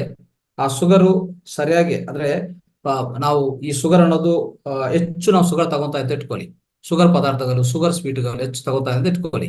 ಅವಾಗ ಶುಗರ್ ಹೆಚ್ಚಾಗಿ ಬರ್ತಾ ಇರ್ತದಲ್ಲ, ಅವಾಗ ಏನ್ ಮಾಡ್ಬೇಕು, ಅದು ಏನಕ್ಕೆ ಹೆಚ್ಚು ಕೆಲಸ ಕೊಡ್ತಾ ಅಂದ್ರೆ, ಹೆಚ್ಚು ಶುಗರ್ ಪದಾರ್ಥಗಳು, ಸ್ವೀಟ್ಗಳು ತಿಂದ್ರೆ ಖಂಡಿತವಾಗಿ ನಮ್ಮ ಪ್ಯಾನ್ಕ್ರಿಯಾಸ್ ಇದೆಲ್ಲ, ಮೇದೋಜೀರಕ ಗ್ರಂಥಿ, ಅದು ಎಲ್ಲ ಪೂರ್ತಿ ಕರಗಿಸ್ಬೇಕು. ಅದೇ ಕರಗಿಸೋದು. ಅದರಿಂದ ಬರುವಂತ ಇನ್ಸುಲಿನ್ ಇದೆ ನೋಡಿ, ಇನ್ಸುಲಿನ್ ಅಂತ ಹಾರ್ಮೋನ್, ಅದೇ ಕರಗಿಸೋದು. ಮತ್ತೆ ಅದಕ್ಕೆ ಏನಾಗತ್ತೆ, ಓವರ್ಲೋಡ್ ಆಗತ್ತೆ, ಅಂದ್ರೆ ಹೆಚ್ಚು ಭಾರ ಆಗತ್ತೆ ಪ್ಯಾನ್ಕ್ರಿಯಾಸ್ ಮೇಲೆ. ಅವಾಗ ಹೆಚ್ಚು ಭಾರ ಆದ್ಮೇಲೆ ಏನಾಗುತ್ತೆ ಗೊತ್ತಾ, ಇದು ಸ್ವಲ್ಪ ಆಯಾಸ ಬರುತ್ತೆ. ಆ ಅವಯವಕ್ಕೆ ಆಯಾಸ ಬಂದು ಅದು ಕೆಲಸ ಮಾಡೋದು ನಿಲ್ಲಿಸ್ತದೆ ಸ್ನೇಹಿತರೆ, ಕೆಲಸ ಮಾಡೋದು ಕಡಿಮೆ ಮಾಡ್ತದೆ. ಅವಾಗ ಏನಾಗುತ್ತೆ ಗೊತ್ತಾ, ಖಂಡಿತವಾಗಿ ಇನ್ಸುಲಿನ್ ಅದು ಉತ್ಪನ್ನ ಆಗಲ್ಲ. ಇನ್ಸುಲಿನ್ ಉತ್ಪನ್ನ ಆಗಲ್ಲ ಅಂದ್ರೆ ಏನಾಗುತ್ತೆ, ಈ ಶುಗರು, ಗ್ಲೂಕೋಸ್ ಅನ್ನೋದು ಯಾವ್ದು ನಮ್ಮ ಆಹಾರ ಸೇವನೆ ಮಾಡ್ತೀವಿ ನೋಡಿ, ಅದರಲ್ಲಿರುವಂತ ಗ್ಲೂಕೋಸ್, ಶುಗರ್ ಅನ್ನೋದು ಜೀರ್ಣ ಆಗಲ್ಲ ಸ್ನೇಹಿತರೆ, ಜೀರ್ಣ ಆಗಲ್ಲ. ಅವಾಗ ಹಾಗೆ ಇರುತ್ತೆ, ಅದು ಬ್ಲಡ್ ಅಲ್ಲಿ ಹಾಗೆ ಸಂಗ್ರಹಿಸ್ಕೊತದೆ. ಅವಾಗ ಬ್ಲಡ್ ಒಳಗಡೆ ಶುಗರ್ ಹೆಚ್ಚಾಗಿದೆ ಅಂತ ಹೇಳ್ಬಿಟ್ಟು ನೀವು ಡಯಾಬಿಟಿಕ್ ಅಂತ ಹೇಳ್ಬಿಟ್ಟು ಡಿಕ್ಲೇರ್ ಮಾಡ್ತಾರೆ, ನಿರ್ಧಾರ ಮಾಡ್ತಾರೆ. ಸೊ ಅದಕ್ಕೋಸ್ಕರ ಸ್ನೇಹಿತರೆ ನೋಡಿ, ಈ ಗ್ಲೂಕೋಸ್ವನ್ನು ಖಂಡಿತವಾಗಿ ಆ, ಇದು ನಾವು ಈಗಾಗಲೇ ಹೇಳ್ಕೊಂಡಿದ್ವಿ, ಬ್ರೈನ್ ಒಳಗಡೆ ಈ ಗ್ಲೂಕೋಸ್ವನ್ನು ತೆಗೆದಾಗಬೇಕು ಅಂತ ಅಲ್ಲ, ಅಂತ ಅವ್ರಿಗೆ ಇದನ್ನು ಸರಿಯಾಗಿ ಆಗಲ್ಲ ಸ್ನೇಹಿತರೆ, ಇದು ಸರಿಯಾಗಿ ಆಗಲ್ಲ. ಅವಾಗ ಏನ್ ಮಾಡ್ತಾರೆ ಅಂದ್ರೆ, ಈ ಪ್ಯಾನ್ಕ್ರಿಯಾಸ್ ಅಂತ ಈ ಅವಯವ ಇದೆಲ್ಲ, ಈ ಅವಯವವನ್ನು ಮತ್ತೆ ರೀಆಕ್ಟಿವೇಟ್ ಮಾಡಕ್ಕೆ, ಅಂದ್ರೆ ಪುನಃ ಏನ್ ಮಾಡ್ತಾರೆ, ಆಕ್ಟಿವೇಟ್ ಮಾಡಕ್ಕೆ ಪ್ರಯತ್ನ ಮಾಡ್ತಾರೆ. ಅಂದ್ರೆ ಬೇರೆ ಬೇರೆ ಬೇರೆ ಬೇರೆ ಈ ಈ ವೈದ್ಯ ವಿಧಾನಗಳಿದೆಯಲ್ಲ, ಅದರಲ್ಲಿ ಹೋದ್ರೆ ಏನಾಗ್ತದೆ, ಈ ಪ್ಯಾನ್ಕ್ರಿಯಾಸ್ ಮತ್ತೆ ಪುನರುತ್ಮಾನ ಮಾಡಕ್ಕೆ, ಇದೆಲ್ಲ ಮಾಡಕ್ಕೆ ಏನ್ ಮಾಡ್ತಾರೆ ಅಂದ್ರೆ, ಖಂಡಿತವಾಗಿ ಅವರು ನಿಮ್ಗೆ ಏನ್ ಮಾಡ್ತಾರೆ ಅಂದ್ರೆ, ಈ ಪ್ಯಾನ್ಕ್ರಿಯಾಸ್ ಸರಿಯಾಗಿ ವರ್ಕ್ ಮಾಡ್ತಾ ಇಲ್ಲ ಅಂತ ಹೇಳ್ಬಿಟ್ಟು ಆಚೆ ಕಡೆಯಿಂದ ಒಂದು ಇನ್ಸುಲಿನ್ ಕೊಡ್ತಾ ಇರ್ತಾರೆ ಸ್ನೇಹಿತರೆ. ನಿಮ್ಗೆ ಇನ್ಸುಲಿನ್ ಕೊಡ್ತಾರೆ, ಟ್ಯಾಬ್ಲೆಟ್ಸ್ ಕೊಡ್ತಾರೆ ಮೊದಲನೇದಾಗಿ, ಅದರಿಂದ ಪರಿಹಾರ ಆಗಿಲ್ಲ, ಇನ್ನೂ ಸರಿಯಾಗಿ ಇನ್ಸುಲಿನ್ ಉತ್ಪನ್ನ ಆಗ್ತಾ ಇಲ್ಲ ಅಂದ್ರೆ ಹೋಗ್ತಾ ಹೋಗ್ತಾ ಏನ್ ಮಾಡ್ತಾರೆ, ಅವರು ಈ ಇನ್ಸುಲಿನ್ ಅಂತ ಇಂಜೆಕ್ಷನ್ ಕೊಡೋದು ಶುರು ಮಾಡ್ತಾರೆ ಸ್ನೇಹಿತರೆ. ಈ ತರ ಮೊದಲನೇದಾಗಿ ಏನ್ ಮಾಡ್ತಾರೆ, ಟ್ಯಾಬ್ಲೆಟ್ಸ್ ಕೊಡ್ತಾರೆ, ಅವಾಗ ಇನ್ಸುಲಿನ್ ಉತ್ಪನ್ನ ಆಗತ್ತಾ ನೋಡ್ತಾರೆ, ಅದನ್ನು ಆಗಲ್ಲ ಖಂಡಿತವಾಗಿ. ಮತ್ತೆ ಇನ್ ಸ್ವಲ್ಪ ದಿವಸ ಆದ್ಮೇಲೆ ಇನ್ಸುಲಿನ್ ಕೊಡ್ತಾರೆ, ಡೋಸ್ ಹೆಚ್ಚು ಮಾಡ್ತಾರೆ. ಅವಾಗ ಸೊ ಈ ತರ ಹೋಗ್ತಾ ಇದ್ರೆ ನೇರವಾಗಿ ಸ್ನೇಹಿತರೆ ಖಂಡಿತವಾಗಿ ಏನಾಗುತ್ತೆ, ಆ ಶುಗರ್ ಅನ್ನೋದು ಹಾಗೆ ಇರುತ್ತೆ, ಶುಗರ್ ಡೈಜೆಸ್ಟ್ ಆಗಲ್ಲ, ರಕ್ತದಲ್ಲಿರೋದು ಶುಗರ್ ಡೈಜೆಸ್ಟ್ ಆಗಲ್ಲ, ಯಾಕಂದ್ರೆ ಈಗಾಗಲೇ ಡಯಾಬಿಟಿಸ್ ಆಗಿದೆ, ಇನ್ಸುಲಿನ್ ಸರಿಯಾಗಿ ಉತ್ಪನ್ನ ಆಗ್ತಾ ಇಲ್ಲ ಸ್ನೇಹಿತರೆ. ಸೊ ಈ ಪರಿಸ್ಥಿತಿಯಲ್ಲಿ ಈ ಟ್ಯಾಬ್ಲೆಟ್ಸ್ ಮತ್ತೆ ಇನ್ಸುಲಿನ್ ಅನ್ನೋದು ಇಡೀ ಜೀವನ ಪರ್ಯಂತ ತಗೋಬೇಕಾಗತ್ತೆ ಅಲ್ವಾ. ಸೊ ಈ ಪರಿಸ್ಥಿತಿ ನಾವು ಆಚೆ ಕಡೆ ಬರ್ಬೇಕು ಸ್ನೇಹಿತರೆ. ಓಕೆ, ಈ ಪರಿಸ್ಥಿತಿಯಿಂದ ಆಚೆ ಕಡೆ ಬರಬೇಕು, ಅದು ಪರಿಹಾರ ನಾನು ಹೇಳ್ತೀನಿ. ಇನ್ನೊಂದು ಮೂರನೇ ಕಾರಣ ನೋಡೋಣ. ಇದು ಒಂದು ಎರಡನೇ ಕಾರಣ ಪ್ಯಾನ್ಕ್ರಿಯಾಸು ಇನ್ಸುಲಿನ್ ಸರಿಯಾಗಿ ಉತ್ಪನ್ನ ಆಗ್ತಾ ಇಲ್ಲ. ಯಾಕಂದ್ರೆ ಪ್ಯಾನ್ಕ್ರಿಯಾಸ್ ಅನ್ನೋಂಥ ಮೇದೋಜೀರಕ ಗ್ರಂಥಿ ಈಗಾಗಲೇ ಹೆಚ್ಚು ಆಯಾಸ ಆಗಿದೆ, ಯಾಕಂದ್ರೆ ನೀವು ಹೆಚ್ಚು ಶುಗರ್ ಪದಾರ್ಥಗಳು ತಿಂತಾ ಇದ್ರಿ, ಅದನ್ನ ನೀವು ಆ ಸೇವನೆ ಮಾಡೋದನ್ನ ನಿಲ್ಲಿಸ್ತಾ ಇಲ್ಲ, ಅದಕ್ಕೆ ಈ ಇನ್ಸುಲಿನ್ ಅನ್ನೋದು ಮತ್ತೆ ಉತ್ಪನ್ನ ಆಗಲ್ಲ. ಅದಕ್ಕೋಸ್ಕರನೇ ದೇಹದಲ್ಲಿ ಆ ಗ್ಲೂಕೋಸ್ ಅನ್ನೋದು ಹಾಗೆ ಇರ್ತದೆ, ಅದು ಡೈಜೆಸ್ಟ್ ಆಗಲ್ಲ, ಅದು ಹೆಚ್ಚಾಗಿ ಡಯಾಬಿಟಿಸ್ ಕಾರಣ ಆಗುತ್ತೆ. ಮೂರನೇ ಕಾರಣ ನೋಡೋದು ಸ್ನೇಹಿತರೆ, ಮೂರನೇ ಕಾರಣ ಏನು ಗೊತ್ತಾ, ನಮ್ಮ ದೇಹದಲ್ಲಿ ಹೆಚ್ಚು ಉಷ್ಣತೆ ಯಾವಾಗ ಆಗತ್ತೋ, ಅದು ನಮ್ಮ ಪ್ಯಾನ್ಕ್ರಿಯಾಸ್ ಅಂತ ಮೇಜೋ ದೀರ್ಘ ಗ್ರಂಥಿ ಇದೆಯಲ್ಲ, ಈ ಮೇದೋಜೀರಕ ಗ್ರಂಥಿ ಮೇಲೆ ಪ್ರಭಾವ ತೋರಿಸ್ತದೆ, ಅದು ಎಫೆಕ್ಟ್ ಆಗತ್ತೆ. ಆವಾಗ ಖಂಡಿತವಾಗಿ ಈ ಇನ್ಸುಲಿನ್ ಅಂತ ಹಾರ್ಮೋನ್, ಅದೇ ನಮ್ಮ ಆಹಾರದಲ್ಲಿರುವಂತ ಈ ಶುಗರ್ ಅನ್ನು ಡೈಜೆಸ್ಟ್ ಮಾಡೋದು, ಅದು ಉತ್ಪನ್ನ ಆಗಲ್ಲ ಸ್ನೇಹಿತರೆ, ಅವಾಗ ಡಯಾಬಿಟಿಸ್ ಕಾರಣ ಆಗತ್ತೆ. ಮತ್ತೆ ಏನ್ ಮಾಡ್ಬೇಕು ಅವಾಗ ಅಂದ್ರೆ, ಖಂಡಿತವಾಗಿ ನಿಮ್ಗೆ ಏನಾಗ್ತದೆ ಅಂದ್ರೆ, ಬಾಯಾರಿಕೆ ಹೆಚ್ಚಾಗ್ತಾ ಇರ್ತದೆ ನೋಡಿ, ಸ್ವಲ್ಪ ಜನಕ್ಕೆ ಬಾಯಾರಿಕೆ ಹೆಚ್ಚಾಗ್ತಾ ಇರ್ತದೆ, ಅದು ಕಾರಣ ಅಂದ್ರೆ ಶುಗರ್ ಹೆಚ್ಚಾಗಿದೆ ಅಂತ ಕಾರಣ ಸ್ನೇಹಿತರೆ. ಸೊ ಇಂಥದ್ದು ನಾವು ಅರ್ಥ ಮಾಡ್ಕೋಬೇಕು ಸ್ನೇಹಿತರೆ. ಇಂಥ ಅರ್ಥ ಮಾಡ್ಕೊಂಡು ಇದು ಸರಿಯಾಗಿ ಪಾಲನೆ ಮಾಡ್ಕೊತಾ ಹೋದ್ರೆ, ಸೊ ಖಂಡಿತವಾಗಿ ಈ ಡಯಾಬಿಟಿಸ್ ಅನ್ನು ನಾವು ನಿಯಂತ್ರಣ ಇಟ್ಕೋಬಹುದು. ಅಂದ್ರೆ ಹೆಚ್ಚು ಉಷ್ಣತೆ ಕಡಿಮೆ ಮಾಡ್ಕೊಳ್ಳೋದು ಎಲ್ಲ, ನಾನು ಉಷ್ಣತೆ ಕಡಿಮೆ ಮಾಡೋಕ್ಕೂ ನಾನು ಹೇಳ್ತೀನಿ ಸ್ವಲ್ಪ ಪರಿಹಾರಗಳು, ನಿಮ್ಗೆಲ್ಲ ಗೊತ್ತಿರೋದೆ, ಮತ್ತೆ ಒಂದ್ಸರಿ ಹೇಳ್ತೀವಿ, ಅವಾಗ ನೀವು ಗಮನ ಕೊಡಿ. ಆಮೇಲೆ ಈ ಸ್ನೇಹಿತರೆ, ಡಯಾಬಿಟಿಸ್ ಇದೆಯಾ ಇಲ್ಲ ಅಂತ ತಿಳ್ಕೊಂಡಕ್ಕೆ ಸ್ವಲ್ಪ ಕಾರಣಗಳಿದೆ. ಸೊ ಯಾವ ತರ ತಿಳ್ಕೋಬಹುದನ್ನು ನೋಡಿ. ಒಂದು ಡಯಾಬಿಟಿಸ್ ಬಂದಿರೋದು ವ್ಯಕ್ತಿಗೆ ಏನೇನು ನೀವು ನೋಡಿದ್ರೆ ಅರ್ಥ ಆಗ್ತದೆ ಅಂದ್ರೆ, ಅವರು ಹೆಚ್ಚು ಆಯಾಸ ಪಡ್ತಾ ಇರ್ತದೆ, ಆಯಾಸ ಅನ್ನೋದು ಹೆಚ್ಚಾಗ್ತಾ ಇರ್ತದೆ, ಅವಾಗ ಡಯಾಬಿಟಿಸ್ ಇದೆ ಅಂತ ಅರ್ಥ. ಅವಾಗ ಇನ್ನೊಂದು, ಹೆಚ್ಚು ಬಾಯಾರಿಕೆ ಆಗತ್ತೆ. ಈ 3 ಲಕ್ಷಣಗಳು ನೋಡಿ, ಯಾರಾದ್ರೂ ಡಯಾಬಿಟಿಸ್ ಬಂದಿದೆ ಇಲ್ಲ ಅಂತ ತಿಳ್ಕೊಳಕ್ಕೆ. ಇನ್ನೊಂದು, ಹೆಚ್ಚು ಬಾಯಾರಿಕೆ ಆಗ್ತಾ ಇರ್ತದೆ, ಹೆಚ್ಚು ಆಯಾಸ ಆಗತ್ತೆ, ಅದು 2. ಮೂರನೇದು ಹೇಳ್ಬೇಕಂದ್ರೆ ಸ್ನೇಹಿತರೆ, ಈ ಈ ಈ ಯಾವುದು ಈ ಕರು ಸ್ನಾಯುಗಳಂತ ಇದೆ. ಕರು ಸ್ನಾಯುಗಳಂದ್ರೆ ಕಾಫ್ಸ್, ಅಂದ್ರೆ ಈ ಲೆಗ್ಸ್ ಇದೆಯಲ್ಲ, ಲೆಗ್ಸ್, ಆ ಪಾದದಿಂದ ಮೇಲೆ ಅಂತ ಲೆಗ್ಸ್ ಇದೆ, ಆ ಲೆಗ್ಸ್ ಅನ್ನೋದು ಹೆಚ್ಚು ನೋವು ಬರ್ತಾ ಇರ್ತದೆ ಸ್ನೇಹಿತರೆ, ಅದನ್ನು ಕಾರಣ, ಅದನ್ನು ಸಹ ಅವ್ರಿಗೆ ಅಲ್ಲಿ ಪೇನ್ ಬರ್ತಾ ಇದೆ, ನೋವು ಬರ್ತಾ ಇದೆ ಅಂದ್ರೆ ಅದು ಡಯಾಬಿಟಿಸ್ ಇದೆ ಅಂತ ಅರ್ಥ ಮಾಡ್ಕೋಬೇಕು ಸ್ನೇಹಿತರೆ. ಈ ತರ ನೀವು ಚೆಕ್ ಮಾಡ್ಕೋಬಹುದು ಈ ಡಯಾಬಿಟಿಸ್ ಇದೆ ಇಲ್ಲ ಅಂತ. ಆಮೇಲೆ ನೀವು ಡಾಕ್ಟರ್ ಹತ್ರ ಹೋಗಿ ಒಂದು ಬ್ಲಡ್ ಟೆಸ್ಟ್, ಯೂರಿನ್ ಟೆಸ್ಟ್ ಮಾಡಿದ್ರೆ ನಿಮ್ಗೆ ಗೊತ್ತಾಗತ್ತೆ ಅಲ್ವಾ. ಸೊ ಈಗ ಯಾವುದೇ ಟೆಸ್ಟ್ ಇಲ್ಲ ಅಂದ್ರೆ ನಾವು ಆಕುಪ್ರೆಸರಲ್ಲಿ ಟೆಸ್ಟ್ ಮಾಡ್ಕೋಬಹುದು. ಅಂದ್ರೆ ಆಚೆ ಕಡೆ ಹೋಗಿ ಟೆಸ್ಟ್ ಬೇಕಾಗಿಲ್ಲ, ನಾವು ಮನೆಯಲ್ಲೇ ಕೂತ್ಕೊಂಡು ಆಕುಪ್ರೆಸರ್ ಟೆಸ್ಟ್ ಮಾಡಿ ನಾವು ಕಂಡುಹಿಡಬಹುದು ಈ ಡಯಾಬಿಟಿಸ್ ಇದೆಯಾ ಇಲ್ಲ ಅಂತ. ನೋಡಿ ಏನ್ ಮಾಡ್ಬೇಕಂದ್ರೆ ಸ್ನೇಹಿತರೆ, ನಮ್ಮ ಕೈಯಲ್ಲಿರುವಂತ ಈ ಲಿಂಪ್ ಗ್ಲ್ಯಾಂಡ್ ಅಂತ ಇದೆಯಲ್ಲ, 16ನೇ ಪಾಯಿಂಟ್ ಇದೆಯಲ್ಲ ಇಲ್ಲಿ, ಅದು ಚೆಕ್ ಮಾಡಿ, ಅದು ಸ್ವಲ್ಪ ಒತ್ತಿ. 16ನೇ ಪಾಯಿಂಟ್ ನಮ್ಮ 2 ಕೈಯಲ್ಲಿ ನಾವು ಒತ್ತಿದ್ರೆ ಏನಾಗುತ್ತೆ, ಅಲ್ಲಿ ನಿಮ್ಗೆ ಏನು ನೋವು ಅನಿಸಿಲ್ಲ ಅಂತ ಇಟ್ಕೊಳ್ಳಿ, ಅದು ನಾರ್ಮಲ್ ಆಗಿದೆ ಅಂತಂದ್ರೆ ಅವಾಗ ನಿಮ್ಮ ದೇಹದಲ್ಲಿ ಶುಗರ್ ಲೆವೆಲ್ ಏನು ಇಲ್ಲ, ಶುಗರ್ ಲೆವೆಲ್ ನಾರ್ಮಲ್ ಆಗಿದೆ, ಡಯಾಬಿಟಿಸ್ ಏನಿಲ್ಲ ಅಂತ ಅರ್ಥ ಮಾಡ್ಬೋದು ಸ್ನೇಹಿತರೆ. ಯಾವಾಗ ನಿಮ್ಗೆ ಅಂದ್ರೆ ಅವಾಗ ನಿಮ್ಗೆ ಈ ತರ ಆಯಾಸ ಇದೆಲ್ಲ ಆಗ್ತಾ ಇದೆ ಅಂದ್ರೆ 16ನೇ ಪಾಯಿಂಟ್ ನೋವಿಲ್ಲ, ಆದ್ರೂ ನಿಮ್ಗೆ ಆಯಾಸ ಮತ್ತೆ ಒಂಥರ ಹೇಳ್ಬೇಕು ಹೆಚ್ಚು ಬಾಯಾರಿಕೆ ಅದು ಇದು ಆಗ್ತಾ ಇದೆ ಅಂದ್ರೆ ನೀವು ಬೇರೆ ಕಾರಣಗಳು ಹುಡುಕ್ಬೇಕು. ಅವಾಗ ಅಂದ್ರೆ ಬೇರೆ ಕಾರಣಗಳು ಏನಿದೆ ಅದರಿಂದ ಇಂಥ ಲಕ್ಷಣಗಳು ಬರ್ತಾ, ಅದು ಹುಡುಕ್ಬೇಕಾಗತ್ತೆ. ಆದ್ರೆ ಈ 16ನೇ ಪಾಯಿಂಟ್ ಹತ್ರ ಸ್ವಲ್ಪ ನೋವು ಕಾಣಿಸಿದ್ರೆ ಏನು, ಅವಾಗ ಖಂಡಿತವಾಗಿ 16ನೇ ಪಾಯಿಂಟ್ ಇದೆಲ್ಲ ಅದರಲ್ಲಿ ಹೆಚ್ಚು ನೋವು ಕಾಣಿಸಿದ್ರೆ ಅವಾಗ ಅರ್ಥ ಮಾಡ್ಕೋಬೇಕು ನಿಮ್ಮ ದೇಹದಲ್ಲಿ ಶುಗರ್ ಅನ್ನೋದು ಇದೆ, ಡಯಾಬಿಟಿಕ್ ಅನ್ನೋದು ಹೆಚ್ಚಾಗಿದೆ ಅಂತ ಅರ್ಥ ಮಾಡ್ಬೇಕು ಸ್ನೇಹಿತರೆ. ಇದು ಬಹಳ ಇಂಪಾರ್ಟೆಂಟ್, ದಯವಿಟ್ಟು ಗಮನಿಸ್ಕೊಳ್ಳಿ. ಯಾವಾಗ ಸ್ನೇಹಿತರೆ ಇನ್ನೊಂದು ನೋಡ್ಕೊಳ್ಳಿ, ಈ 16ನೇ ಪಾಯಿಂಟ್ ಮತ್ತೆ 25ನೇ ಪಾಯಿಂಟ್ ಯಾವ್ದು? ಪ್ಯಾನ್ಕ್ರಿಯಾಸ್ ಸ್ನೇಹಿತರೆ. ಪ್ಯಾನ್ಕ್ರಿಯಾಸ್ ಅಂತ ಇದೆಲ್ಲ ನಮ್ಮ ಕೈಯಲ್ಲಿ ನೋಡ್ಕೊಳ್ಳಿ. 25ನೇ ಪಾಯಿಂಟ್ ಮತ್ತೆ 16ನೇ ಪಾಯಿಂಟ್ ಇದೆಲ್ಲ ಈ ಎರಡೂ ಪ್ರೆಸ್ ಮಾಡಿದ್ರೆ ಎರಡಲ್ಲಿ ನೋವು ಕಾಣಿಸಿದೆ ಅಂತ ಇಟ್ಕೊಳ್ಳಿ. ಎರಡಲ್ಲಿ ನೋವು ಕಾಣಿಸಿದೆ ಅಂದ್ರೆ ಏನ್ ಅರ್ಥ ಗೊತ್ತಾ? ನಿಮಗೆ ಶುಗರ್ ಲೆವೆಲ್ 200 ಆಗಿದೆ ಅಂತ ಅರ್ಥ. ಅಂದ್ರೆ 2% ದಾಟಿ ಹೋಗಿದೆ ಅಂತ ಅರ್ಥ. 2% ಅಂತ ಹೇಳ್ಬೋದು, ಇಲ್ಲಾಂದ್ರೆ ಯೂನಿಟ್ಸ್ ಪ್ರಕಾರ ಹೇಳ್ಬೋದು. ಯೂನಿಟ್ಸ್ ಅಂದ್ರೆ ಏನು? 200 ಯೂನಿಟ್ಸ್ಗಿಂತ ಹೆಚ್ಚಾಗಿದೆ ಶುಗರ್ ಅನ್ನೋದು ಖಂಡಿತವಾಗಿ ಇದೆ ದೇಹದಲ್ಲಿ ಅಂತ ಅರ್ಥ. ಯಾವ್ದಾವ್ದು? ಒಂದು ಪಾಯಿಂಟ್ ನಂಬರ್ 16 ಮತ್ತೆ ಅದೇ ಆ ಬಿಂದು ಅನ್ನೋದು 16 ಬಿಂದು ಮತ್ತೆ 25ನೇ ಬಿಂದು.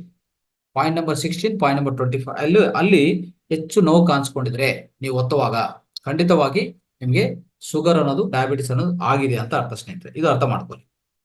ಈ ತರ ನೋಡ್ತಾ ಹೋದ್ರೆ ನಮ್ಗೆ ನಾವೇ ಚೆಕ್ ಮಾಡ್ಕೊಂಡು ನಾವು ನಿರ್ಧಾರ ಮಾಡ್ಕೋಬಹುದು. ಯಾವ್ದ್ರಲ್ಲಿ? ಆಕ್ಯುಪ್ರೆಷರ್ ಅಲ್ಲಿ. ಆಯ್ತಾ? ಇದು ನಿರ್ಧಾರಣ ವಿಧಾನ. ಮತ್ತೆ ಇದಕ್ಕೂ ಏನ್ ಚಿಕಿತ್ಸಾ ವಿಧಾನ ನೋಡ ಸ್ನೇಹಿತರೆ. ಇದು ಯಾವ್ದಕ್ಕೆ ಈ ಡಯಾಬಿಟಿಸ್ ಬಂದಿದೆ ಅಂತ ನೀವು ಎದುರ್ಕೊಂಡಕ್ಕೆ ಹೋಗ್ಬಿಡಿ. ಖಂಡಿತವಾಗಿ ಎದುರ್ಕೊಳ್ಳೋದು ಬೇಕಾಗಿಲ್ಲ ಸ್ನೇಹಿತರೆ. ಒಳ್ಳೆ ಪರಿಹಾರಗಳಿದೆ, ಆಕ್ಯುಪ್ರೆಷರ್ ಇದೆ, ಮನೆ ಮದ್ದು ತರ ಇದೆ. ಈಗಾಗಲೇ ಮನೆ ಮದ್ದು ಹೇಳಿದ್ವಿ. ಆದ್ರೆ ಇದು ನಿಯಂತ್ರಣ ಮಾಡ್ಕೋಬಹುದಾ?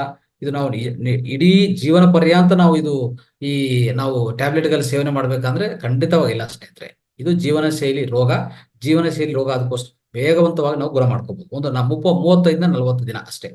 35-40 ದಿನದಲ್ಲಿ ನಿಯಂತ್ರಣ ಮಾಡಿಕೊಂಡು ಅದರಿಂದ ನೀವು ಆಚೆ ಕಡೆ ಬಂದು ಮತ್ತೆ ಸ್ವೀಟ್ ಪದಾರ್ಥಗಳು ನಾರ್ಮಲ್ ಆಗಿ ಡೈಟ್ ನಾರ್ಮಲ್ ಆಗಿ ನೀವು ನಾರ್ಮಲ್ ಆಹಾರ ಏನ್ ತಿಂತೀರೋ ಆ ತರ ಸೇವನೆ ಮಾಡಬೇಕು. ಅಂತ ಅದ್ಭುತವಾದ ಅಂದ್ರೆ ಚಿಕಿತ್ಸಾ ವಿಧಾನ ಇದೆ. ಅದನ್ನ ಹೇಳ್ಕೊಡ್ತಾ ಹೋಗ್ತೀನಿ, ದಯವಿಟ್ಟು ಗಮನಿಸ್ಕೊಳ್ಳಿ ಸ್ನೇಹಿತರೆ.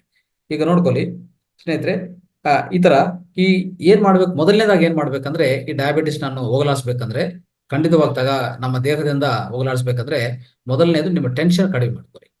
ದೇಹದಲ್ಲಿರುವಂತ ಟೆನ್ಷನ್, ಈಗಾಗಲೇ ಹೇಳಿದಲ್ಲ, ಟೆನ್ಷನ್ ಇದ್ರೂ ಸರಿಯಾದ ನಮ್ಮ ಒಳಗಡೆ ಟೆನ್ಷನ್ ಹೆಚ್ಚಾದ್ರೆ, IBP ಇದ್ರೆ, IBP ಬರೋದು ಟೆನ್ಷನ್ ಅಂದ್ರೆ IBP, ಹೆಚ್ಚು ಬ್ಲಡ್ ಪ್ರೆಷರ್ ಅಲ್ವಾ? ಅವಾಗ ಖಂಡಿತವಾಗಿ ನಿಮ್ಮ ದೇಹದಲ್ಲಿ ಆ ರಕ್ತದ ಒಳಗಡೆ ಗ್ಲೂಕೋಸ್ವನ್ನು ಸರಿಯಾದ ಅಂದ್ರೆ ಈ ಮೆದುಳಲ್ಲಿ ಈ ದ್ರವ ಪದಾರ್ಥ ತಯಾರಾಗಲ್ಲ. ಅಂದ್ರೆ ಅದರಿಂದ ಎಲ್ಲ ತೆಗೆದಾಕಕ್ಕೆ ಆಗಲ್ಲ ಅಂತ ಪರಿಸ್ಥಿತಿ ಬರ್ತದೆ. ಅದಕ್ಕೋಸ್ಕರ ಮೊದಲನೇದಾಗಿ ಟೆನ್ಷನ್ ರಿಮೂವ್ ಮಾಡ್ಕೊ. ಹೆಚ್ಚು ಟೆನ್ಷನ್ ಏನಿದೋ ಅದು ಹೋಗಲಾಡಿಸ್ಬೇಕಾಗತ್ತೆ. ಆ ಟೆನ್ಷನ್ ವನ್ನು ತೆಗೆದಾಕಿದ್ರೆ ಖಂಡಿತವಾಗಿ ಯಾವ ತರ ಟೆನ್ಷನ್ ತೆಗೆದಾಕ್ಬೋದು? ಒಂದು ಚಿಕ್ಕ ಮಾಹಿತಿ ಹೇಳ್ತೀನಿ. ಏನಂತಂದ್ರೆ, ಒಂದು ಪೇಪರ್ ತಗೊಳ್ಳಿ. ಏನೇನು ನಿಮ್ಗೆ ಟೆನ್ಷನ್ ಕೊಡ್ತಾ ಇದೆ ಎಲ್ಲ ಪೇಪರ್ ಅಲ್ಲಿ ಬರ್ಕೊಳ್ಳಿ. ಆಯ್ತಾ? ಆ ಪೇಪರ್ ಅಲ್ಲಿ ಬರ್ಕೊಂಡು ನೀವು ನೋಡಿ ಒಂದ್ಸರಿ. ನೀವು ಒಂದ್ಸರಿ ಯಾವಾಗ ನೋಡ್ತಿರೋ ಅವಾಗ ನೀವೇ ಬರ್ಕೊಂಡವಾಗ ನಿಮ್ಗೆ ಗೊತ್ತಾಗತ್ತೆ ಇದೆಲ್ಲ ಪರಿಹಾರ ಮಾಡ್ಕೋಬೇಕಂತಿರೋದು. ನಾನು ಯಾಕೆ ಟೆನ್ಷನ್ ತಗೊಂತಾ ಇದೀನಿ, ಅನಾವಶ್ಯಕವಾಗಿ ನಾನು ಯಾಕೆ ಟೆನ್ಷನ್ ತಗೋತಾ ಇದ್ದೀನಿ ನಿಮ್ಗೆ ಗೊತ್ತಾಗತ್ತೆ ಸ್ನೇಹಿತರೆ. ಈ ತರ ನೀವು ಖಂಡಿತವಾಗಿ ನಿಮ್ಗೆ ಅರ್ಥ ಆಗತ್ತೆ. ಅದನ್ನ ನೀವು ಬರ್ಕೊಂಡು ನೋಡ್ಕೊಳ್ಳಿ. ಎರಡನೇ ಪಾಯಿಂಟ್ ಏನಂದ್ರೆ, ನೀವು ಅಂತ ಪ್ರಾಬ್ಲಮ್ಸ್ ಏನಿದ್ರು ಖಂಡಿತವಾಗಿ ನೀವು ಎದುರ್ಕೋಬಹುದು. ಒಂದೊಂದೊಂದು ಎದುರ್ಕೋತಾ ಹೋಗಿ. ಎಲ್ಲ ಒಂದೇ ಸರಿ ನೀವು ಎದುರ್ಕೋಬೇಕಂತ ಏನಿಲ್ಲ. ಯಾವುದೇ ನಿಮ್ ಸಮಸ್ಯೆಗಳಿದ್ರೆ ನಿಮ್ಮ ನಿತ್ಯ ಜೀವನದಲ್ಲಿ ಅದು ನಿಧಾನವಾಗಿ ಒಂದೊಂದು ಎದುರ್ಕೊತಾ ಹೋಗಿ. ಅವಾಗ ತೊಂದರೆ ಆಗಲ್ಲ, ಹೆಚ್ಚು ಟೆನ್ಷನ್ ಆಗಲ್ಲ ನಿಮ್ಗೆ.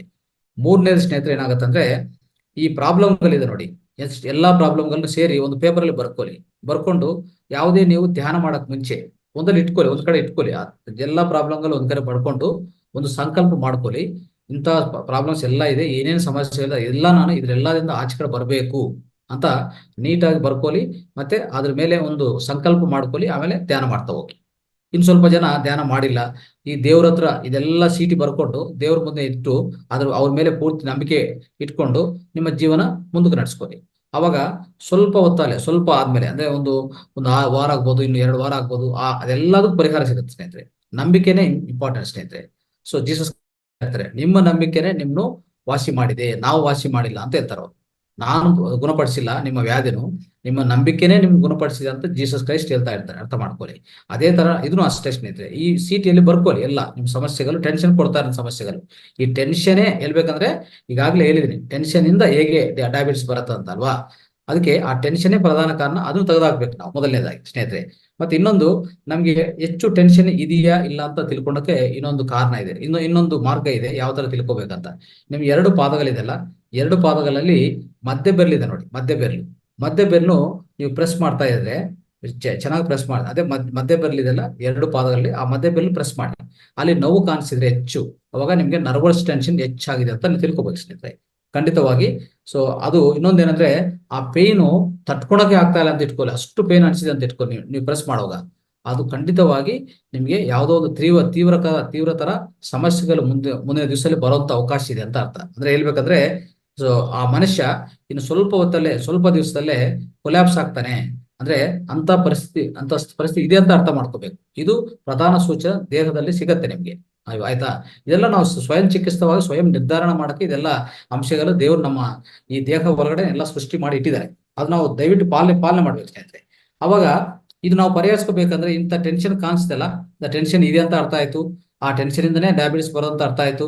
ಅವಾಗ ಅದನ್ನು ಹೇಗೆ ಹೋಗಲಾಡಿಸ್ಬೋದು ನಮ್ಮ ದೇಹದಿಂದ ಅಂದ್ರೆ, ಒಂದು ಒಂದು 2 ಪರಿಹಾರಗಳು ಹೇಳ್ತೀನಿ, ದಯವಿಟ್ಟು ಇದು ಪಾಲನೆ ಮಾಡಿ, ಖಂಡಿತವಾಗಿ ನಿಮ್ಗೆ ಪರಿಹಾರ ಆಗುತ್ತೆ ಸ್ನೇಹಿತರೆ. ಒಂದು ಏನ್ ಮಾಡ್ತೀವಿ ಅಂದ್ರೆ, ನೋಡ್ಕೊಳ್ಳಿ, ಈಗ ಎಲ್ಲ ಬೆರಳಿದೆಲ್ಲ ಇದ್ರ ಒಳಗಡೆ ಈ ತರ ಇಟ್ಕೊಂಡು ಈ ಬೆರಳಿಂದ ಈ ಹಿಂದ್ಗಡೆ ತುಂಬಾ ಚೆನ್ನಾಗಿ ಪ್ರೆಸ್ ಮಾಡ್ಬೇಕು. ಈ ತರ ಪ್ರೆಸ್ ಮಾಡಿ ಏನ್ ಮಾಡ್ಬೇಕಂದ್ರೆ, ಕನಿಷ್ಠ ಪಕ್ಷ ಏನ್ ಮಾಡ್ಬೇಕು, 1 ರಿಂದ 2 ನಿಮಿಷ ಈ ತರ ಪ್ರೆಸ್ ಮಾಡಿ. ಆಮೇಲೆ ಇದು 1 ನಿಮಿಷ 1 ರಿಂದ 2 ನಿಮಿಷ ಈ ತರ ಚೆನ್ನಾಗಿ ಪ್ರೆಸ್ ಮಾಡಿ.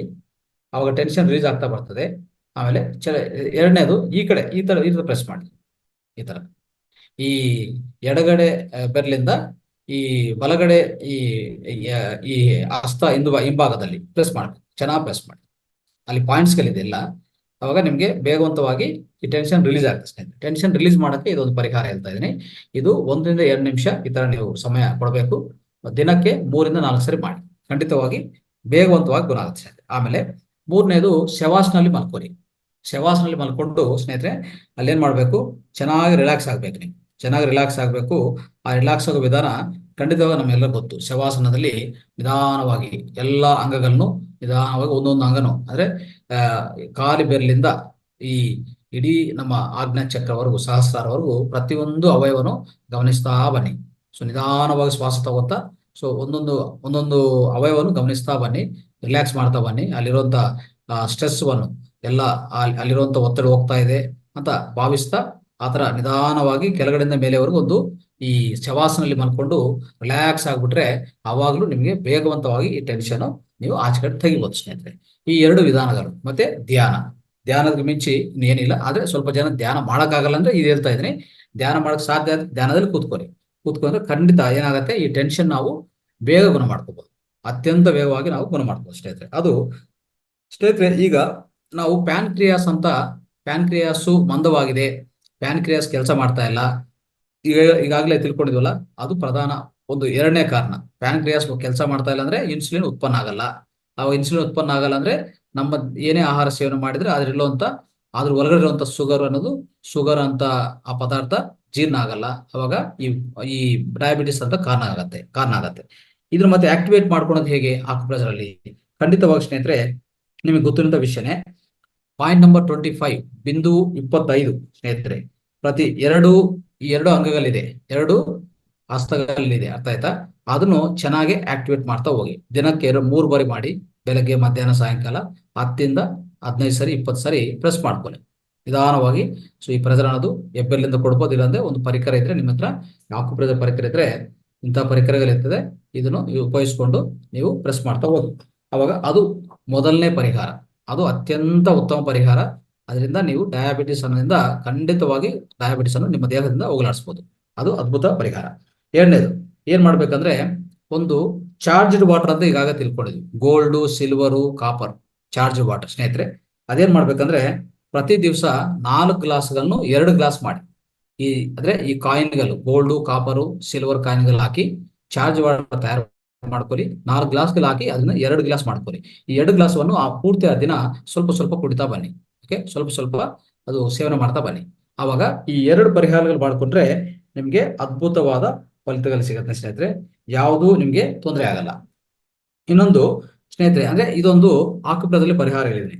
ಇನ್ನೇನ್ ಮಾಡ್ಬೇಕಂದ್ರೆ ನೋಡಿ, ಈ ದೇಹದಲ್ಲಿ ಉಷ್ಣತ ಕಡಿಮೆ ಮಾಡ್ಕೋಬೇಕು ಸ್ನೇಹಿತರೆ. ಯಾಕಂದ್ರೆ ಯಾವಾಗ ಉಷ್ಣತೆ ಕಡಿಮೆ ಮಾಡ್ತಿರೋ ಅವಾಗ ಇನ್ಸುಲಿನ್ ಉತ್ಪನ್ನ ಸರಿಯಾಗಿ ಆಗ್ತದೆ. ಅಂದ್ರೆ ಈ ಪ್ಯಾನ್ಕ್ರಿಯಾಸ್ನು ಅಷ್ಟೇ, ಹೆಚ್ಚು ಉಷ್ಣತೆ ಆಗಿದ್ರೆ ಪ್ಯಾನ್ಕ್ರಿಯಾಸು ಸ್ಟಾಪ್ ಆಗ್ಬಿಡ್ತದೆ. ಅದು ಈ ಪ್ಯಾನ್ಕ್ರಿಯಾಸ್ ಅನ್ನೋದು ಇನ್ಸುಲಿನ್ ಉತ್ಪನ್ನ ಮಾಡಲ್ಲ. ಅದಕ್ಕೋಸ್ಕರ ನಮ್ಮ ದೇಹದಲ್ಲಿ ಉಷ್ಣತೆ ಕಡಿಮೆ ಮಾಡ್ಕೊಳ್ಳೋದು ತುಂಬಾ ಉತ್ತಮ. ಅವಾಗ್ಲೂ ಖಂಡಿತವಾಗಿ ಪ್ಯಾನ್ಕ್ರಿಯಾಸ್ ಮತ್ತೆ ಆಕ್ಟಿವೇಟ್ ಆಗತ್ತೆ. ಇನ್ಸುಲಿನ್ ಉತ್ಪನ್ನ ಮತ್ತೆ ಶುರು ಆಗತ್ತೆ, ಅವಾಗ ಡಯಾಬಿಟಿಸ್ ಅನ್ನೋದು ನಮ್ಮ ದೇಹಕ್ಕೆ ಬರಲ್ಲ ಸ್ನೇಹಿತರೆ. ಅದಕ್ಕೆ ಏನ್ ಮಾಡ್ಬೇಕು, ಪ್ರತಿ ದಿವಸ ನಾ ಈಗಾಗಲೇ ತಿಳ್ಕೊಂಡಿದ್ದೆ, ಈ ಗ್ರೀನ್ ಜ್ಯೂಸ್ ಅಂತ ನಿಮ್ಗೆ ಗೊತ್ತಿರೋ ವಿಷಯನೇ. ಅಂದ್ರೆ ಏನ್ ಮಾಡ್ಬೇಕಂದ್ರೆ ಒಂದು ಹಾಫ್ ಕಪ್ ಗ್ರೀನ್ ಜ್ಯೂಸ್ ಸ್ನೇಹಿತರೆ, ಹಾಫ್ ಕಪ್ಪು ಒಂದು ಅರ್ಧ ಕಪ್ಪು ಫ್ರೆಶ್ ಗ್ರೀನ್ ಜ್ಯೂಸ್ ಮಾಡ್ಕೊಳ್ಳಿ. ಅಂದ್ರೆ ಯಾವ್ದಿಂದ, ಕೊತ್ತಿಂಬರಿಯಿಂದ ಮಾಡ್ಕೊಳ್ಳಿ.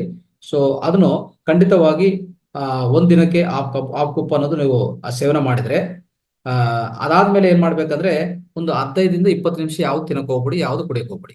ಅಂದ್ರೆ ಒಂದು ಅರ್ಧ ಕಪ್ಪು ಗ್ರೀನ್ ಜ್ಯೂಸ್ ಬೆಳಗ್ಗೆ ಖಾಲಿ ಹೊಟ್ಟದಲ್ಲಿ ಕುಡಿದ ಮೇಲೆ, ಅದಾದ್ಮೇಲೆ 15ರಿಂದ 20 ನಿಮಿಷ ಯಾವ್ದು ಕುಡಿಯಬಾರ್ದು, ಯಾವ್ದು ತಿನ್ನಬಾರ್ದು. ಇದು ದಯವಿಟ್ಟು ಗಮನಿಸ್ಕೊಳ್ಳಿ. ಆಮೇಲೆ ಇದು ಇಲ್ಲ ಅಂದ್ರೆ ಇನ್ನೇನ್ ಮಾಡ್ಬೇಕು ನಾವು ಅಂದ್ರೆ, ಖಂಡಿತವಾಗಿ ಈ ಕೊತ್ತಿಂಬರಿ ಇಲ್ಲ ಅಂತ ಇಟ್ಕೊಳ್ಳಿ, ಮನೆಯಲ್ಲಿ ಕೊತ್ತಿಂಬರಿ ಇಲ್ಲ ಅಂತ ಇಟ್ಕೊಳ್ಳಿ. ಅವಾಗ ಈ ಬೆಂಡೆಕಾಯಿ ಇರ್ತದಲ್ಲ, ಈ ಬೆಂಡೆಕಾಯನ್ನು 2 ಬೆಂಡೆಕಾಯಿ ತಗೊಳ್ಳಿ, ಅವನು ಹಾಫ್ ಕಟ್ ಮಾಡ್ಕೊಳ್ಳಿ ಎರಡು. ಅದೇನ್ ಮಾಡ್ತಂದ್ರೆ ಇಡೀ ದಿವಸ, ಇಡೀ ನೈಟ್ ಎಲ್ಲ ಒಂದು ಅರ್ಧ ಕಪ್ ನೀರು ತಗೊಂಡು ಅದ್ರೊಳಗಡೆ ಹಾಕಿ. ಓಕೆ, ಇಡೀ ನೈಟ್ ಎಲ್ಲ ಏನಾಗುತ್ತೆ, ಅಂದ್ರೆ ಪೂರ್ತಿ ನೈಟ್ ಎಲ್ಲ ಆ ಬೆಂಡೆಕಾಯಿ ಅಂಶ ಅದ್ರ ಒಳಗಡೆ ಸೇರ್ಕೊಂಡಿರುತ್ತೆ ಸ್ನೇಹಿತರೆ. ಬೆಳಗ್ಗೆ ಎದ್ದ ತಕ್ಷಣ ಏನ್ ಮಾಡ್ತಾರೆ ಗೊತ್ತಾ, ಆ ಬೆಂಡೆಕಾಯಿನ ಸ್ವಲ್ಪ ಚೆನ್ನಾಗಿ ಪ್ರೆಸ್ ಮಾಡಿ, ಅದರಿಂದ ಇರುವಂತ ರಸ ಎಲ್ಲ ಒಳಗಡೆ ಹೋಗುತ್ತೆ ಸ್ನೇಹಿತರೆ. ಅದು ಆವಾಗ ಅದಾದ್ಮೇಲೆ ಏನ್ ಮಾಡ್ತೀರಿ, ಆ ವಾಟರ್ ಅನ್ನು ಸ್ವಲ್ಪ ಸೋಸಿ, ಆಮೇಲೆ ಸೋಸಿದ ಮೇಲೆ ಆ ವಾಟರ್ ನೀವು ಕುಡಿಬಹುದು. ಈ ಅರ್ಧ ಕಪ್ ವಾಟರ್ ಏನಿದೆಯೋ ಅದು ನೀವು ಕುಡಿದ್ರೆ ಸ್ನೇಹಿತರೆ ಏನ್ ಮಾಡುತ್ತೆ ಗೊತ್ತಾ, ನಮ್ಮ ದೇಹ ಒಳಗಡೆ ಇರುವಂತ ಎಲ್ಲಾ ಉಷ್ಣತನ್ನು ತೆಗೆದಾಕ್ತದೆ. ಅವಾಗ ಹೇಳ್ಬೇಕಂದ್ರೆ ಇನ್ನೊಂದು ಏನ್ ಮಾಡ್ತಾ ಗೊತ್ತಾ, ಈ ಶುಗರ್ ಅನ್ನೋದಿದೆ ನೋಡಿ, ಈ ಶುಗರ್ ಏನಿದೆಯೋ ಅದು ನಮ್ಮ ದೇಹದಲ್ಲಿ ಸರಿಯಾದ, ಅಂದ್ರೆ ಈಗಾಗಲೇ ನಮ್ಮ ಈ ದೇಹ ಒಳಗಡೆ ಇರುವಂತ ಈ ಅಂದ್ರೆ ಹೊಟ್ಟೆ ಪ್ರಾಂತದಲ್ಲಿರುವಂತ ಈ ಶುಗರ್ ಯಾವ್ದು ಡೈಜೆಸ್ಟ್ ಆಗಿಲ್ಲೋ ಅದು ರಕ್ತ ಒಳಗಡೆ ಹೋಗಲ್ಲ. ಅವಾಗ ನಿಮ್ಗೆ ಶುಗರ್ ಅನ್ನೋದು ಬರಲ್ಲ ಸ್ನೇಹಿತರೆ. ಈ ತರ ನೀವು ಡಯಾಬಿಟಿಸ್ ಅನ್ನು ಕ್ಯೂರ್ ಮಾಡ್ಕೋಬಹುದು. ಇದು ಎರಡನೇ ಪರಿಹಾರ ಇಲ್ಲಿ, ಅಂದ್ರೆ ಬೆಂಡಿಕಾಯ, ಅದರಿಂದ ಎರಡನೇ ಪರಿಹಾರ ಸ್ನೇಹಿತರೆ.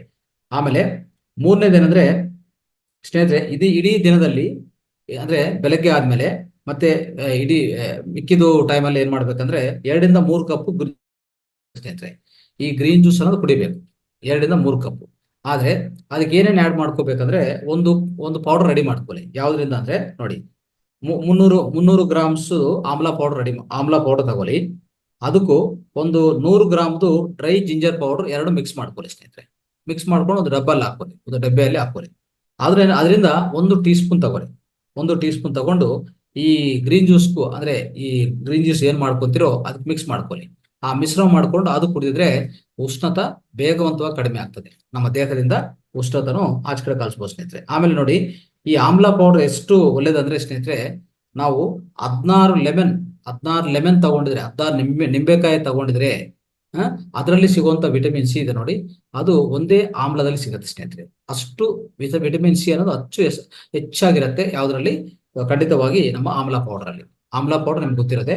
ಸೊ ಇದು ಒಂದು ಪರಿಹಾರ ಸ್ನೇಹಿತರೆ, ಉಷ್ಣತ ತೆಗೆಯಕ್ಕೆ. ಸೊ ಈ ತರ ಮಾಡ್ತಾ ಹೋದ್ರೆ ಖಂಡಿತವಾಗಿ ಸ್ನೇಹಿತರೆ ಈ ಟ್ರೀಟ್ಮೆಂಟ್ಸ್ ಎಲ್ಲ ಈಗ ಹೇಳಿರುವಂತ ಆಗ್ಬೋದು, ಈ ಉಷ್ಣತ ಕಡಿಮೆ ಆಗೋದು, ಇದೆಲ್ಲ ಮಾಡ್ತಾ ಹೋಗಿ ಒಂದು 10ರಿಂದ 15 ದಿವಸ ಸಾಕು ನಿಮ್ಗೆ ಪೂರ್ತಿ ಡಯಾಬಿಟಿಸ್ ಅನ್ನೋದು ಕಡಿಮೆ ಆಗಿ, ಮತ್ತೆ ನೀವು ಡಾಕ್ಟರ್ ಹತ್ರ ಹೋಗಿ ಚೆಕ್ ಮಾಡ್ಕೊಳ್ಳಿ ಒಂದ್ಸರಿ. ಅವಾಗ ಏನಾಗುತ್ತೆ ಗೊತ್ತಾ, ಖಂಡಿತವಾಗಿ ಕಡಿಮೆ ಇರ್ತದೆ ಡಯಾಬಿಟಿಸ್. ನಾರ್ಮಲ್ ಆಗಿ ಅಂದ್ರೆ ಶುಗರ್ ಪರ್ಸೆಂಟೇಜು ಇದೆಲ್ಲ, ಗ್ಲೂಕೋಸ್ ಪರ್ಸೆಂಟೇಜ್ ನಾರ್ಮಲ್ ಆಗಿರುತ್ತೆ. ನೀವು ಅವಾಗ ಏನ್ ಮಾಡ್ಬೋದು ಅಂದ್ರೆ ನಿಧಾನವಾಗಿ ಟ್ಯಾಬ್ಲೆಟ್ಸ್ ಕಡಿಮೆ ಮಾಡ್ತಾ ಬನ್ನಿ, ಆಮೇಲೆ ಇನ್ಸುಲಿನ್ಸ್ ಇಂಜೆಕ್ಷನ್ಸ್ ಕಡಿಮೆ ಮಾಡ್ತಾ ಬನ್ನಿ, ಏನು ಅದು ಅವಶ್ಯಕತೆ ಇಲ್ಲ. ಸೊ ಈ ತರ ಮಾಡ್ತಾ ಹೋದ್ರೆ ಒಂದು ಹೇಳ್ಬೇಕಂದ್ರೆ 10 ದಿವಸಲ್ಲೇ ಈ ಮೆಡಿಸಿನ್ ಏನಿದ್ರು ನೀವು ಸ್ಟಾಪ್ ಮಾಡೋಂತ ಅವಶ್ಯಕತೆ ಬರ್ತದೆ. ಇದೇ ಟ್ರೀಟ್ಮೆಂಟ್ ನಾವು ಇಷ್ಟೆಲ್ಲ ಟ್ರೀಟ್ಮೆಂಟ್ ಇದೆಯಲ್ಲ, ಇದು 30ರಿಂದ 40 ದಿವಸ ನೀವು ಪಾಲನೆ ಮಾಡಿ ಡಯಾಬಿಟಿಸ್ ಪರ್ಮನೆಂಟ್ ಕ್ಯೂರ್ ಆಗ್ತದೆ ಸ್ನೇಹಿತರೆ. ಅವಾಗ ಯಾವುದೇ ಕಾರಣಕ್ಕೆ ನಿಮಗೆ ತೊಂದರೆ ಬರಲ್ಲ. ಆದ್ರೆ ಮತ್ತೆ ನೀವು ಜೀವನ ಶೈಲಿ, ಆಹಾರ ಶೈಲಿ ಕೆಟ್ಟದೋದ್ರೆ ಅವು ಮತ್ತೆ ಬರುತ್ತೆ. ಅಂದ್ರೆ ಏನರ್ಥ ಅಂದ್ರೆ, ನಾವು ಯಾವ್ದಂದ್ರೆ ಅದು ತಿನ್ನೋದು, ಪ್ರಧಾನವಾಗಿ ಸ್ನೇಹಿತರೆ ಈ ನಾನ್-ವೆಜಿಟೇರಿಯನ್ ಇದೆಲ್ಲ, ನಾನ್-ವೆಜಿಟೇರಿಯನ್ ಪೂರ್ತಿ ಅವಾಯ್ಡ್ ಮಾಡ್ಬೇಕು, ಅದು ಗೊತ್ತಿರೋ ವಿಷಯನೇ. ಆದ್ರೆ ಅದು ನಾವು ತಿಂತಾನೆ ಇರ್ತೀವಿ. ನಾನ್-ವೆಜಿಟೇರಿಯನ್ ಫುಡ್ ಏನ್ ಮಾಡುತ್ತೆ ಹೇಳಿ, ದೇಹದಲ್ಲಿ ಹೆಚ್ಚು ಉಷ್ಣತ ಪ್ರೊಡ್ಯೂಸ್ ಮಾಡುತ್ತಾ ಇಲ್ಲ. ನಾನ್-ವೆಜಿಟೇರಿಯನ್ ಅದು ಹೆಚ್ಚು ಉಷ್ಣತನು ಕಾರಣ ಆಗತ್ತೆ, ಯಾಕಂದ್ರೆ ಅದು ನಿಧಾನವಾಗಿ ಜೀರ್ಣ ಆಗೋದು.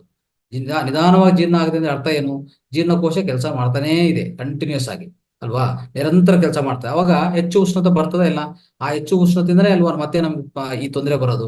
ಈಗ ಇನ್ಸುಲಿನ್ ಸರಿಯಾಗಿ ಉತ್ಪನ್ನ ಆಗೋದು, ಪ್ಯಾನ್ಕ್ರಿಯಾಸ್ ಎಫೆಕ್ಟ್ ಆಗೋದು ಅಲ್ವಾ, ಮತ್ತೆ ಲಿವರ್ನು ಎಫೆಕ್ಟ್ ಆಗುತ್ತೆ ಹೇಳ್ಬೇಕಾದ್ರೆ. ಅದಕ್ಕೋಸ್ಕರ ಖಂಡಿತವಾಗಿ ನಾನ್-ವೆಜಿಟೇರಿಯನ್ ಫುಡ್ ಯಾವುದೇ ಡಯಾಬಿಟಿಸ್ ಬಂದಿರೋರ್ಗು ಮುಂದಿನ ದಿವಸದಲ್ಲಿನೂ ಅಷ್ಟೇ, ಡಯಾಬಿಟಿಸ್ ಗುಣ ಆಗಿದೆ ಇದೆಲ್ಲ ಮಾಡ್ಕೊಂಡ್ರೆ ಪರಿಹಾರಗಳು, ಆದ್ರೆ ಮತ್ತೆ ನೀವು ತಗೋಬಾರದು, ಮತ್ತೆ ಈ ನಾನ್-ವೆಜಿಟೇರಿಯನ್ ಫುಡ್ ತಗೊಂಡೋದು ಮಾಡಬಾರದು. ಅವಾಗ ನಿಮ್ಮ ಒಳ್ಳೆ ಅಂದ್ರೆ ಅದಕ್ಕೆ ಹೇಳ್ತಾ ಇದ್ದೀನಿ, ಒಳ್ಳೆ ಒಳ್ಳೆ ಡೈಟು, ಒಳ್ಳೆ ಆಹಾರ ಕ್ರಮ, ಒಳ್ಳೆ ಆರೋಗ್ಯ ಶೈಲಿ ನಡೆಸ್ಕೊಂಡಿದ್ರೆ ಈ ಈ ಪರಿಹಾರ ಆದ್ಮೇಲೆ ನಿಮ್ಗೆ ಮುಂದಿನ ದಿವಸದಲ್ಲಿ ಯಾವ ಟ್ಯಾಬ್ಲೆಟ್, ಯಾವ ಇಂಜೆಕ್ಷನ್, ಯಾವ ಇನ್ಸುಲಿನ್ ಇಂಜೆಕ್ಷನ್ ಯಾವುದು ಬೇಕಾಗಿಲ್ಲ. ಮತ್ತೆ ಏನಾದ್ರು ನೀವು ಕೆಟ್ಟದ್ದು ಮಾಡ್ಕೊಂಡ್ರೆ ಮತ್ತೆ ಬರುತ್ತೆ, ಶುರು ಆಗತ್ತೆ ಸ್ನೇಹಿತರೆ. ಒಂದು ಉದಾಹರಣೆ ಹೇಳ್ತೀನಿ. ಒಂದು ಕೇಸ್, ಇದು ಒಂದು ಕೇಸ್ ಬಂದಿರೋ ಕೇಸ್ ಹೇಳ್ತೀವಿ, ಅದನ್ನು ಅರ್ಥ ಮಾಡ್ಕೊಳ್ಳಿ. ಒಂದು ಗೌರ್ಮೆಂಟ್ ಆಫೀಸರ್ ಬರ್ತಾನೆ, ಅವನ ಬ್ಲಡ್ ಅಲ್ಲಿ 4.5% ಗ್ಲೂಕೋಸ್ ಇರುತ್ತೆ ಸ್ನೇಹಿತರೆ. ಅಂದ್ರೆ ನಾವ್ ಹೇಳಿದ್ವಲ್ಲ, 2% ಮೇಲೆ ಇದ್ರೇನೆ ಗ್ಲೂಕೋಸ್ ಈಗಾಗಲೇ ಡಯಾಬಿಟಿಸ್ ಆಗಿದೆ ಅಂತ. ಆದ್ರೆ ಅವರು ಬ್ಲಡ್ ಒಳಗಡೆ 4.5% ಗ್ಲೂಕೋಸ್ ಅನ್ನು ಕಂಡಿಡ್ತಾರೆ. ಆದ್ರೆ ಅವನೇನ್ ಮಾಡ್ತಾನೆ, ಈ ಟ್ರೀಟ್ಮೆಂಟು ನಾವೆಲ್ಲೊಂದು ಟ್ರೀಟ್ಮೆಂಟು ತಗೊಂತ ಹೋಗ್ತಾನೆ. ಅದು ಒಂದು 10 ದಿವಸದಲ್ಲಿ ಏನಾಗ್ತದೆ ಗೊತ್ತಾ, ಗ್ಲೂಕೋಸ್ 3.5%ಗೂ ಬಿದ್ದೋಗ್ತದೆ ಸ್ನೇಹಿತರೆ. ಅದು ಒಳ್ಳೆ ಪರಿಣಾಮ.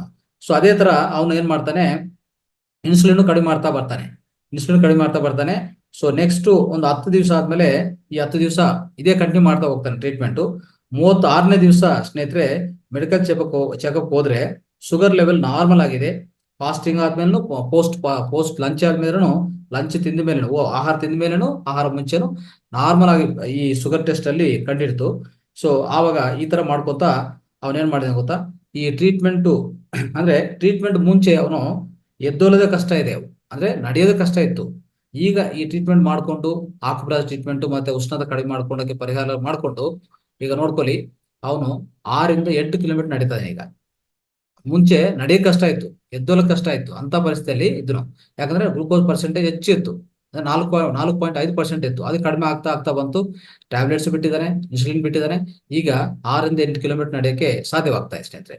ಈಗಾಗಲೇ ಇನ್ನೊಂದು ಸ್ನೇಹಿತರೆ, ನಮ್ಮ ಆಹಾರ ಶೈಲಿಯಲ್ಲಿ ನಾನು ಮುಂಚೆ ಹೇಳಿದ್ದೀನಿ, ಏನು ಆಹಾರ ಶೈಲಿಯಲ್ಲಿ ಪಾಲನೆ ಮಾಡ್ಬೇಕು ಅಂತ ಇಂದಿನ ಸೆಷನ್ಸ್ ಅಲ್ಲಿ ಹೇಳಿದ್ದೀನಿ. ಪ್ರಧಾನ ಆಹಾರ ಬಿಳಿ ಅಕ್ಕಿ ಮತ್ತೆ ಗೋಧಿ ಎರಡು ತೆಗೆದಾಕ್ಬೇಕು, ಸಿರಿಧಾನ್ಯ ಮಾತ್ರ ಬಳಸ್ಕೋಬೇಕು ಅಲ್ವಾ. ಅದು ಪ್ರಧಾನವಾಗಿರ್ತದೆ. ಅದೇ ನಾನು ಹೇಳೋದು, ನಿಮ್ ಮತ್ತೆ ಆಹಾರ ಶೈಲಿ ಕೆಟ್ಟದ್ದು ಮಾಡ್ಕೊಂಡ್ರೆ ಮತ್ತೆ ಶುರು ಆಗತ್ತೆ, ಇದು ಅರ್ಥ ಮಾಡ್ಕೊಳ್ಳಿ. ಅದಕ್ಕೋಸ್ಕರ ಇದು ಪ್ರಧಾನವಾಗಿ ನೀವು ಪಾಲನೆ ಮಾಡಿ ಸ್ನೇಹಿತರೆ. ಈಗ ಡೈಟ್ ಅನ್ನೋದಿದೆಲ್ಲ, ಸ್ವಲ್ಪ ಡೈಟ್ ಬಗ್ಗೆ ತಿಳ್ಕೊಳ್ಳೋಣ. ಏನಂತಂದ್ರೆ, ಈ ಡಯಾಬಿಟಿಸ್ ಕ್ಯೂರ್ ಆದ್ಮೇಲೆ ಯಾವುದೇ ಆಹಾರ ನೀವು ತಿಂದ್ರೆ ಅದು ಆರಾಮಾಗಿ ಜೀರ್ಣ ಆಗತ್ತೆ. ಅಂದ್ರೆ ಹೇಳ್ಬೇಕಂದ್ರೆ, ಒಂದೊಂದ್ಸರಿ ನಿಮ್ಗೆ ಇಷ್ಟ ಆಗಿದ್ರೆ ಸ್ವೀಟು, ಐಸ್ ಕ್ರೀಮು ಇಂಥ ತಿಂದ್ರೂ ಜೀರ್ಣ ಆಗತ್ತೆ, ಏನ್ ತೊಂದರೆ ಅಲ್ಲ, ಅದರಿಂದ ತೊಂದರೆನೂ ಬರಲ್ಲ. ಆದ್ರೆ ಚೆನ್ನಾಗಿ ಜಗದು ತಿನ್ಬೇಕು. ಅಂದ್ರೆ ಒಳಗಡೆ ನಮ್ಮ ಬಾಯಿ ಒಳಗಡೆ ಚೆನ್ನಾಗಿ ಪಚನ ಮಾಡ್ಬೇಕು ನೀವು. ಇದು ಯಾವುದೇ ಕಾರಣಕ್ಕೂ ಅದು ಮರೆತಬಾರ್ದು. ಓಕೆ, ಖಂಡಿತವಾಗಿ ನಾವು ಹೆಚ್ಚು ಪಚನೆಯಲ್ಲಿ ಮಾಡ್ಬೇಕಾಗತ್ತೆ, ಅದು ನಾನು ಮುಂಚೆನೆ ಹೇಳಿದ್ದೀನಿ. ಆಮೇಲೆ ಯಾವುದೇ ಆಹಾರ ಹೆಚ್ಚು ಸೇವನೆ ಮಾಡಕ್ ಹೋಗ್ಬಿಡಿ, ಓವರ್ ಈಟಿಂಗ್ ತೆಗೆದ್ಬಿಡಿ. ಅಂದ್ರೆ ಓವರ್ ಈಟಿಂಗ್ ಅನ್ನ ತಪ್ಪಿಸ್ಬೇಕು ನೀವು. ಓಕೆ, ಇದು ಇಂಪಾರ್ಟೆಂಟ್. ಆಮೇಲೆ ಪ್ರತಿ ಇದು ನಾನು ಈಗ ಹೇಳ್ತಾ ಇರೋ ಒಳ್ಳೆ ಅಂದ್ರೆ ಒಂಥರ ಎಲ್ಲಾದ್ರೂ ಸೇರಿ ಒಂದೇ ಸರಿ ಹೇಳ್ತಾ ಇದ್ರಿ, ಸಮ್ಮರಿ ತರ ಇದು ಸ್ನೇಹಿತರೆ. ಆಮೇಲೆ ಆಕುಪ್ರೆಸೆಂಟ್ ಕಂಟಿನ್ಯೂ ಮಾಡಿ, ಈಗ ಎಲ್ಲಂತ ಆಕುಪ್ರೆಸೆಂಟ್ ಕಂಟಿನ್ಯೂ ಮಾಡಿ. 2 ಕಪ್ ಇಂದ 3 ಕಪ್ ಗ್ರೀನ್ ಜ್ಯೂಸ್ ಇದೆಲ್ಲ ಪ್ರತಿ ದಿವಸ ಕಂಟಿನ್ಯೂ ಮಾಡ್ಕೊಳ್ಳಿ. ಅಂದ್ರೆ ಇದು ಡಯಾಬಿಟಿಸ್ ಕ್ಯೂರ್ ಆದ್ಮೇಲೆ ಹೇಳ್ತಾ ಇದ್ರೆ ಇಂಥ ಪಾಲನೆ ನೀವು ಮಾಡ್ತಾ ಹೋಗಿ ಅಂತ ಅಲ್ವಾ. ಆಮೇಲೆ ಪ್ರತಿ ದಿವಸ ಎಕ್ಸರ್ಸೈಸ್ ಮಾಡ್ತಾ ಹೋಗಿ. ಸ್ವಿಮ್ಮಿಂಗು, ವಾಕಿಂಗು ತುಂಬಾ ಒಳ್ಳೇದು, ಗುಡ್ ಎಕ್ಸರ್ಸೈಸ್. ಅಂದ್ರೆ ಇದೆಲ್ಲ ಒಳ್ಳೆ ವ್ಯಾಯಾಮ ಅಂತ ಹೇಳ್ಬೋದು ಸ್ನೇಹಿತರೆ. ಅವಾಗ ನೀವು ನಾರ್ಮಲ್ ಲೈಫ್ ನಡ್ಸ್ಕೋಬಹುದು. ಈ ಡಯಾಬಿಟಿಸ್ ಬಗ್ಗೆನೇ ಪೂರ್ತಿ ಮರ್ತು ಬಿಡ್ಬೋದು ಸ್ನೇಹಿತರೆ. ಅಂತ ಅದ್ಭುತವಾದ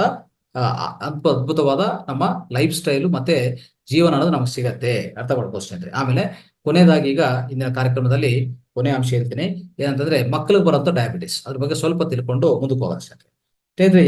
ಯಾರೇ ತಂದೆ ತಾಯಿ ಮಕ್ಕಳು ಹುಟ್ಟಬೇಕು ಅಂದ್ರೆ ಅವ್ರ ತಂದೆ ತಾಯಿ ಆಗ್ಬೇಕಂತ ಅವ್ರಿಗೆ ಆಸೆ ಇದ್ರೆ, ಮೊದಲನೇದಾಗ ಅವ್ರು ಏನ್ ಮಾಡ್ಬೇಕು ಗೊತ್ತಾ, ಅವ್ರಿಗೆ ಏನಾದ್ರು ಡಯಾಬಿಟಿಸ್ ಇದೆಯಾ, ಮತ್ತೆ ಈ ಕ್ಯಾನ್ಸರ್ ಇದೆಯಾ, ಇಲ್ಲಾಂದ್ರೆ ಗೈನಕಾಲಜಿ ಪ್ರಾಬ್ಲಮ್ ಇದೆಯಾ, ಇಲ್ಲಾಂದ್ರೆ HIV ಇಂತ ಯಾವ್ದಾದ್ರು ಇದೆಯಾ ಅಂತ ಚೆಕ್ ಮಾಡ್ಕೊಳ್ಳಿ ಫಸ್ಟ್ ಮೊದಲನೇದಾಗಿ. ಸೊ ಚೆಕ್ ಮಾಡ್ಕೊಂಡಿದ್ರೆ ನಿಮ್ಗೆ ಹುಟ್ಟುವಂತ ಮಕ್ಕಳಿಗೆ ಏನ್ ಎಫೆಕ್ಟ್ ಆಗಲ್ಲ. ಇಲ್ಲ ಅಂದ್ರೆ ಖಂಡಿತವಾಗಿ ಅವ್ರಿಗೂ ಬರುವಂತ ಅವಕಾಶ ಇದೆ ಸ್ನೇಹಿತರೆ. ಅದು ಅರ್ಥ ಮಾಡ್ಕೊಂಡು ಖಂಡಿತವಾಗಿ ಇದು ಚೆಕಪ್ ಮಾಡ್ಕೊಂಡು, ಆದಷ್ಟು ಚೆಕಪ್ ಮಾಡ್ಕೊಂಡಿದ್ಮೇಲೆ ನೀವು ನಿರ್ಧಾರ ಮಾಡ್ಕೊಳ್ಳಿ. ಇನ್ ಕೇಸ್ ಆದ್ರೆ ನಿಮ್ಗೆ ಡಯಾಬಿಟಿಸ್ ಅನ್ನೋದು ಬಂದಿದೆ ಅಂತ ಇಟ್ಕೊಳ್ಳಿ.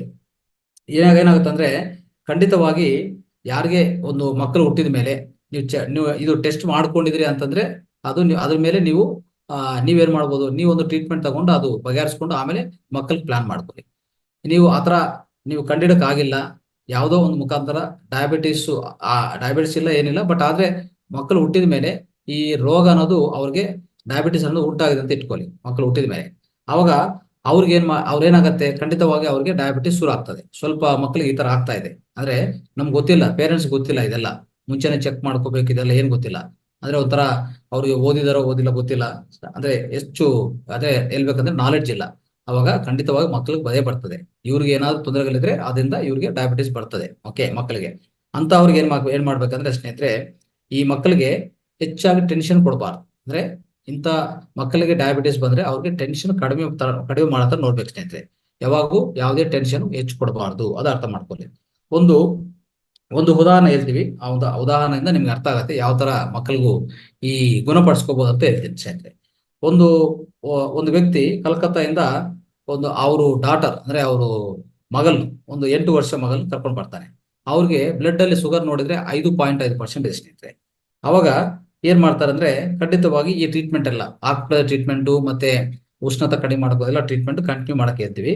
ಅವಾಗ ನೋಡಿದ್ರೆ ಆ ಗ್ಲುಕೋಸ್ ಯಾವ ಲೆವೆಲ್ ಬರ್ತದೆ ಅಂದ್ರೆ ಸ್ವಲ್ಪ ದಿವಸದಲ್ಲಿ ಒಂದು 30 ದಿವಸ ಅಂತ ಇಟ್ಕೊಳ್ಳಿ, ಅದ್ರಲ್ಲೇ 1.5% ಇಳಿತಾರೆ ಸ್ನೇಹಿತರೆ. ಅವಾಗ ಪೂರ್ತಿ ಗುಣ ಆಯ್ತಲ್ಲ. ಅವಾಗ ನಾರ್ಮಲ್ ಆಗಿ ಆ ಮಗಳನ್ನ ಸ್ಕೂಲ್ ಕಳಿಸ್ತಾರೆ ಸ್ನೇಹಿತರೆ. ಸೊ ಸ್ಕೂಲ್ ಕಲಿಸುವಾಗ ಖಂಡಿತವಾಗಿ ನೋಡಿ ಅವ್ರಿಗೆ ಏನಾಗ್ತದೆ, ಸ್ಕೂಲ್ ಕಲಿಸ್ತಾರೆ, ಅದಕ್ಕೆ ಮುಂಚೆ ಸ್ಕೂಲ್ಗೆ ಹೋಗಿಲ್ವಲ್ಲ ಒಂದು 30 ದಿವಸ ಕಾಲ. ಅವಾಗ ಏನಾಗುತ್ತೆ, ಹೆಚ್ಚು ಹೋಮ್ವರ್ಕ್ ಇರುತ್ತೆ. ಆ ಹೆಚ್ಚು ಹೋಮ್ವರ್ಕ್ ಮಾಡಕ್ ಹೋಗಿ ಮತ್ತೆ ಟೆನ್ಷನ್ ತಗೊಂತಾರೆ ಸ್ನೇಹಿತರೆ. ಮತ್ತೆ ಟೆನ್ಷನ್ ತಗೊಂತದೆ ಆ ಮಗು. ಅದಕ್ಕೆ ನಾನು ಹೇಳ್ತಾ ಇದ್ದೇನೆ, ಈ ಇಂಥ ಯಾವುದೇ ಮಕ್ಕಳಿಗೆ ಈ ಹೆಚ್ಚು ಆದ್ರೆ ಅದು ಡಯಾಬಿಟಿಸ್ ಈಗಾಗಲೇ ಉಂಟಾಗಿದ್ರೆ ಮಕ್ಕಳಿಗೆ ಟೆನ್ಷನ್ ಕೊಡಬಾರ್ದು. ಅದು ಬಹಳ ಇಂಪಾರ್ಟೆಂಟ್ ಸ್ನೇಹಿತರೆ. ಅವಾಗ ಏನಾಗುತ್ತೆ, ಮತ್ತೆ ಹೋಗಿ ಚೆಕ್ ಮಾಡ್ಕೊಂಡ್ರೆ ಅವ್ರ ಗ್ಲೂಕೋಸ್ ಲೆವೆಲ್ ಆ ಮಕ್ಕಳಿಗೆ 2.1% ಹೋಗುತ್ತೆ ಸ್ನೇಹಿತರೆ. ಅವಾಗ ಮತ್ತೆ ಮತ್ತೆ ಬಂತು. ಅವಾಗ ಏನ್ ಮಾಡಿ ಅಂದ್ರೆ ಒಂದೇ ಹೇಳಿರೋದು, ಮಕ್ಕಳಿಗೆ ಯಾವ್ದು ಸ್ಕೂಲ್ ಕಲ್ಸ್ಕೊಬೇಡಿ, ರಿಲ್ಯಾಕ್ಸ್ ಮಾಡಿಸಿ ಅಂತ ಹೇಳ್ತಾರೆ ಸ್ನೇಹಿತರೆ. ರಿಲ್ಯಾಕ್ಸ್ ಮಾಡಿಸಿದ ಮೇಲೆ 3 ವಾರದಲ್ಲಿ ಸ್ನೇಹಿತರೆ, 3 ವಾರದಲ್ಲೇ ಡಯಾಬಿಟಿಸ್ ಮತ್ತೆ ಕ್ಯೂರ್ ಆಗ್ತದೆ ಸ್ನೇಹಿತರೆ. ಸೊ ಕ್ಯೂರ್ ಆಗುವಾಗ ಏನು ತೊಂದರೆ ಬರಲ್ಲ, ಮತ್ತೆ ಮುಂದಿನ ದಿವಸದಲ್ಲಿ ಚೆನ್ನಾಗಿರ್ತಾರೆ. ಆಮೇಲೆ ಸ್ನೇಹಿತರೆ, ಅವ್ರಿಗೆ ಆ ಮಕ್ಕಳ ಆ ಪೇರೆಂಟ್ಸ್ಗೆ ಏನ್ ಹೇಳ್ತಾರೆ ಅಂದ್ರೆ, ಆಯ್ತು ಒಂದು ಕೆಲಸ ಮಾಡಿ, ನಿಮ್ಮ ಮಕ್ಕಳ ಕೈಯಲ್ಲಿ ಒಂದು ಪಾಯಿಂಟ್ಸ್ ನಾನು ಹೇಳ್ತೀನಿ, ಆ ಪಾಯಿಂಟ್ಸ್ ಚೆನ್ನಾಗಿ ಒತ್ತಿ ನೋಡಿ, ಅದೇನಿದೆ ಹೇಳಿ ಅಂತ ಹೇಳ್ತಾರೆ, ತಿಳಿಸಿ ಅಂತ ಹೇಳ್ತಾರೆ. 37ನೇ ಪಾಯಿಂಟ್ ಸ್ನೇಹಿತರೆ, ಅದು ಸ್ಪ್ಲೀನ್ ಅಂತ ಹೇಳ್ತೀವಿ, ಗುಲ್ಮ ಅಂತ ಹೇಳ್ತೀವಿ. ಅದು ಒಂದು ಅವಯವ, ಸ್ಪ್ಲೀನ್ ಅಂತ ಅವಯವ. ಪಾಯಿಂಟ್ ನಂಬರ್ 37, 16, 11ರಿಂದ 15. 16 ಲಿಂಪ್ ಗ್ಲ್ಯಾಂಡ್, 11ರಿಂದ 15 ಅಂದ್ರೆ ಇವು ಸೆಕ್ಸ್ ಗ್ಲ್ಯಾಂಡ್ಸ್, ಲೈಂಗಿಕ ಅಂತಸ್ರಾವ ಗ್ರಂಥಿಗಳು. ಇವೆಲ್ಲ ಪ್ರೆಸ್ ಮಾಡಿ ಅಂತ ಹೇಳ್ತಾರೆ ಸ್ನೇಹಿತರೆ. ಪ್ರೆಸ್ ಮಾಡಿದ್ರೆ ಅಲ್ಲಿ ನೋವು ಕಾಣಿಸ್ತದೆ.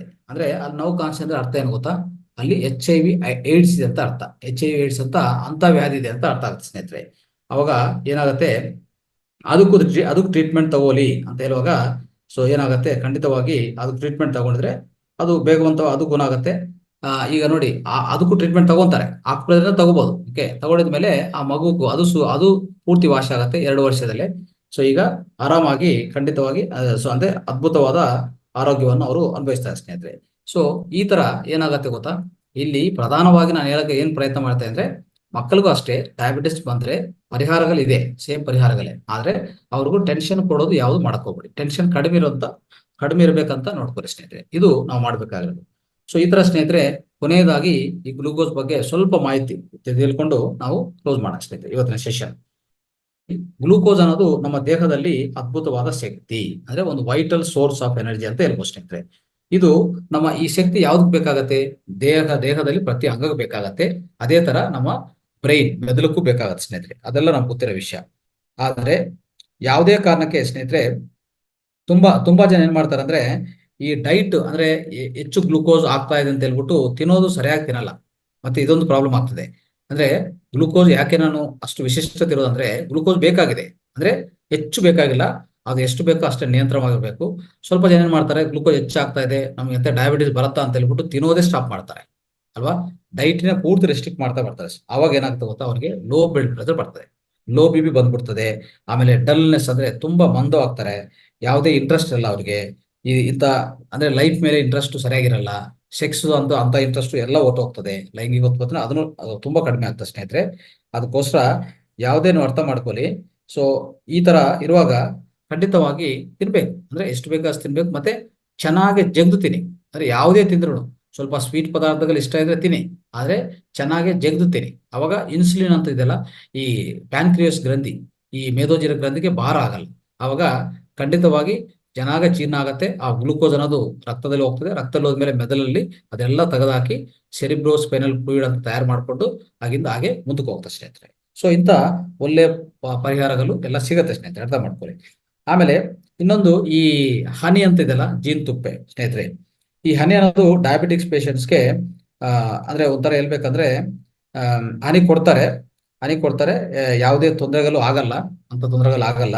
ಯಾಕಂದ್ರೆ ಅದರಲ್ಲಿ ನ್ಯಾಚುರಲ್ ಶುಗರ್ ಇರುತ್ತೆ ಸ್ನೇಹಿತರೆ. Natural sugar ಖಂಡಿತವಾಗಿರುತ್ತೆ.